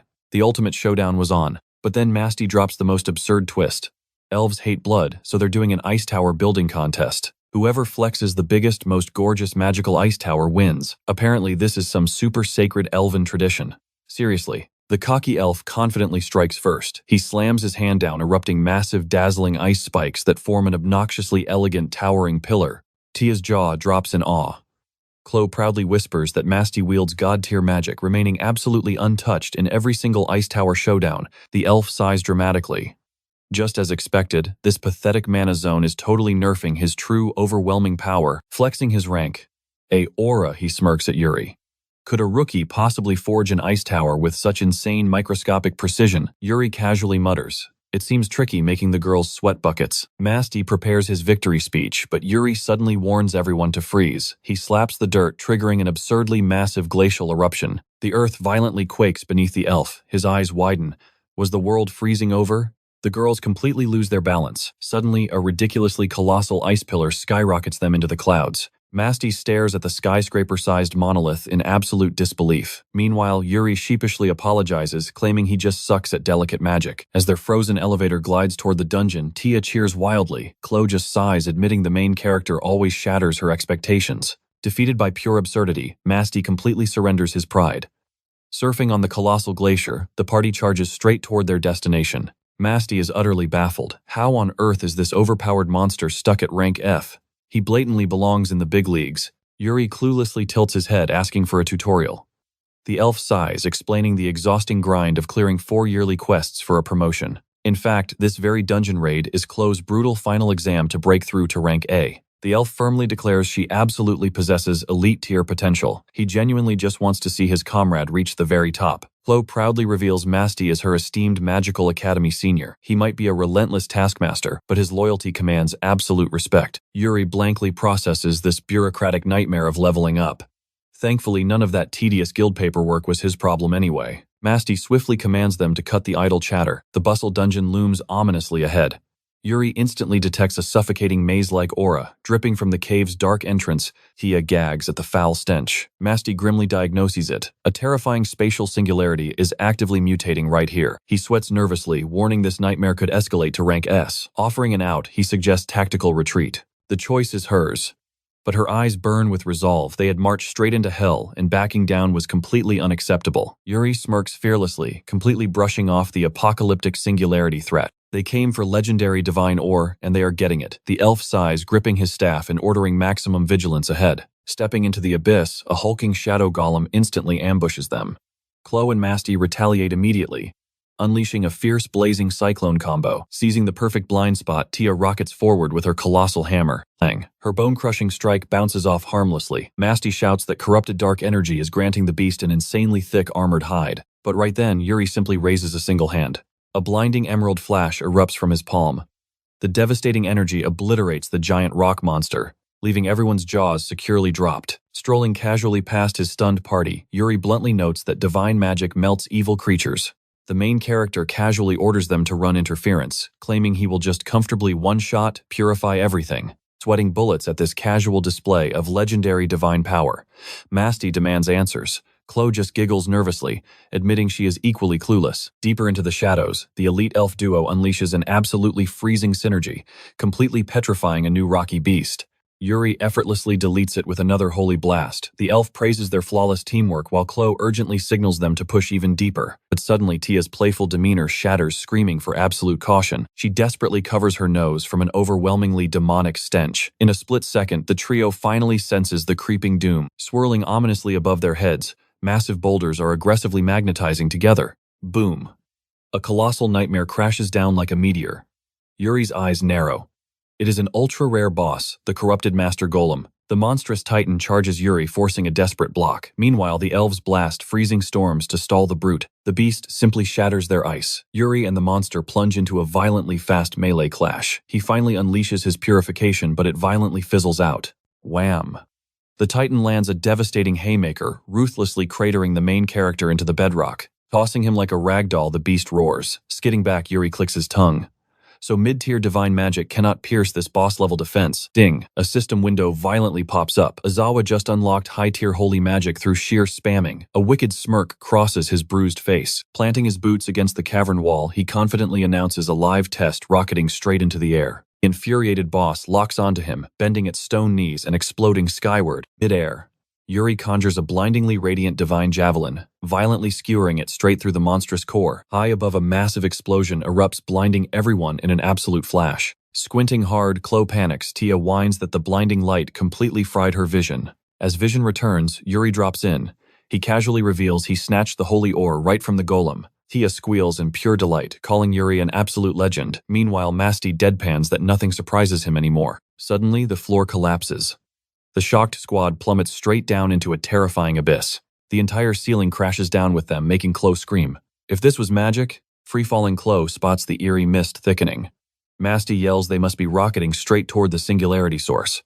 Tia frantically points at a glowing light below. They crash through a massive hole, landing in a blazing, fire-filled underworld. Sariel scoffs, absolutely stunned that Yuri smashed his dark magic creation so effortlessly. Now in his true demonic form, he smirks, greeting number 0. The main character stoically nods back. Masty and Chloe tremble at his aura, while Yuri tells Lime he is counting on him. Lime instantly inflates, beautifully saving the tumbling squad. Wasting 0 time, Yuri wildly dashes forward to strike his enemy. Their violent attacks collide. Yuri instantly realizes Sariel is terrifyingly stronger than during their past clash in Lumria. Suddenly, a familiar weak voice calls out. An exhausted Flare smiles, whispering that she knew he would save her. Azawa pauses, Just like with Aqua, his soul screams he has met Flare in a past life. Flashbacks of Aqua flood his mind, realizing the horrific danger Serial poses. With spirit power, he absolutely must rescue Flare. Serial vanishes, instantly appearing behind the main character. He coldly mocks Yuri for getting painfully distracted. Before a fatal blow lands, razor-sharp ice crystals violently erupt between the two fighters. Chloe and Masty strike a heroic pose, declaring they will back up Azawa with everything they have. Greatly annoyed, Serial dismisses them as buzzing bugs. Tia gulps, realizing this demon vastly outclasses any previous golem. Yet bravely, the trio firmly holds their ground, proving adventurers are completely insane and amazing. Boom. Chloe summons a glittering ice bridge straight toward the hovering Serial. Yuri sprints up it, swinging hard. Serial blocks with bare hands, but Yuri blasts a sword aura, knocking the demon back. The demon sighs, calling these adventurers total pests, though admitting their teamwork with Yuri is actually quite brilliant. However, he coldly smirks, calling it a total pity. Deciding to raise the stakes, he unleashes a paralyzing purple wave. Tia, Chloe, and Masty are instantly blasted into the air. Staring at the paralyzed squad, Serial arrogantly laughs, questioning why humans are so incredibly pathetic and fragile. Sprouting 4 majestic wings, he boasts that becoming a noble demon grants eternal beauty and overwhelming strength. Glancing down, Serial smirks at the single exception. A monster who completely abandoned his humanity, the unstoppable Yuri. Standing alone, the awakened beast glares. He promises no more silly interruptions, vowing to end this clash right now. Serial laughs, daring Azawa to surpass his glorious, true demonic form. Tapping into his past life, Azawa coldly swears his mission remains unchanged. Instantly, a blazing golden aura erupts around him, wielding steel and glowing magic. The main character fiercely vows to utterly crush anyone blocking his path to absolute freedom. Serial flashes a sinister grin, summoning a terrifying black scythe to attack. He warps right into Yuri's face. Unfazed, the two violently clash, exchanging god-tier blows at blinding supersonic speeds. Yuri flawlessly dodges a deadly swing backsteps quickly, and violently hurls a massive energy slash directly at the demon. Laughing, Serial spins his massive scythe, effortlessly deflecting the blast, before viciously hurling the weapon straight at Yuri. The hero wildly leaps over the spinning deathblade, madly dashing right at Serial. With dark telekinesis, the demon yanks the scythe back. Yuri desperately blocks as the blade crazily attacks him from behind. Slashed multiple times, the bloodied hero stubbornly stays on his feet, though clearly trembling from the heavy damage. With a highly toxic sneer, Serial mockingly asks where all that cocky confidence went. Moving sluggishly, Yuri desperately fires up his unique system skill to deeply analyze that cursed demonic weapon. Ding! The horrifying truth drops. The scythe literally drinks his blood, leveling up its destructive power with every single cut. The demon charges again. Sparks fly as they clash, while Yuri curses, realizing his severe fatigue is straight-up blood loss. Azawa panics, knowing this speed gap will soon spell his doom. Suddenly, a legendary skill, Breath of the Wind God, blasts Serial away. Pushed back, our hero catches his breath. Barely standing from their magic drain, Chloe and Mast hilariously yell at Yuri to win, since losing just isn't his style. Spotting the conscious duo, the smug demon promises their little pep talk changes nothing, they are all dead meat. The monster lunges right at the exhausted pair. Swoosh, using wind magic, Yuri blocks the path. Flashing his blade with a cheeky smirk, he mocks the villain about, completely turning the tables. An epic, mid-air clash explodes. Supreme skills violently collide with Serial's deadly strikes, shaving off our hero's eyebrows more than once. Their chaotic brawl literally makes the surrounding molten lava violently dance. Dodging backward, the main character sweats. The freakish demon is adapting way too fast, meaning this absurd fight needs a massive finisher immediately. Boom, Yuri conjures a flaming phoenix dragon from his blade, hurling the majestic beast straight into his enemy's ugly face. Recognizing the exact move that roasted his clone, the villain counters with World of Darkness, plunging poor Yuri into a terrifyingly pitch-black void. Serial dramatically sighs, smugly bragging that he already packed the perfect countermeasure for Azawa's incredibly flashy ultimate attack. Trapped deep inside that shadowy abyss, our boy seemed totally helpless. Number 4 proudly tells Number 0 it is game over. He has finally outclassed Yuri, and will ascend to stand beside their glorious boss. But wait. A brilliant blazing phoenix aura suddenly sparks to life entirely around Azawa. Bam! Searing hellfire completely vaporizes the shadowy domain. Watching Yuri casually flex this spicy new fiery form leaves the demon completely flabbergasted and screaming. Flare happily nudges his exhausted buddy, laughing confidently that Serial is totally doomed because Azawa promised an absolute hilarious beatdown. Throwing a massive tantrum, the demon summons cursed ghosts, whining loudly about how these annoying bugs keep ruining his plans. He even dramatically cries about Zero being a disappointment. The villain mocks Azawa for devolving from a cool lone wolf into a needy wimp, relying on the ridiculous power of friendship. Charging a sinister dark sphere, he wildly rushes the hero, aggressively trash-talking Yuri for being an absolute pathetic embarrassment. He blasts the orb, mocking the kid's dream of freedom. Hilariously, that supposedly ultimate dark attack literally bounces off Yuri's aura. Yuri smirks, claiming he only cares about total personal freedom and ignoring everyone else. But honestly, it is way deeper than that. Sure, friendship is annoying, but saving these goofs means they owe him. Plus, his actual crazy freedom involves hanging with these lovable dorks. Boom. Azawa ignites his blade with hellfire, dashing forward to completely skewer the shocked demon. Betting it all?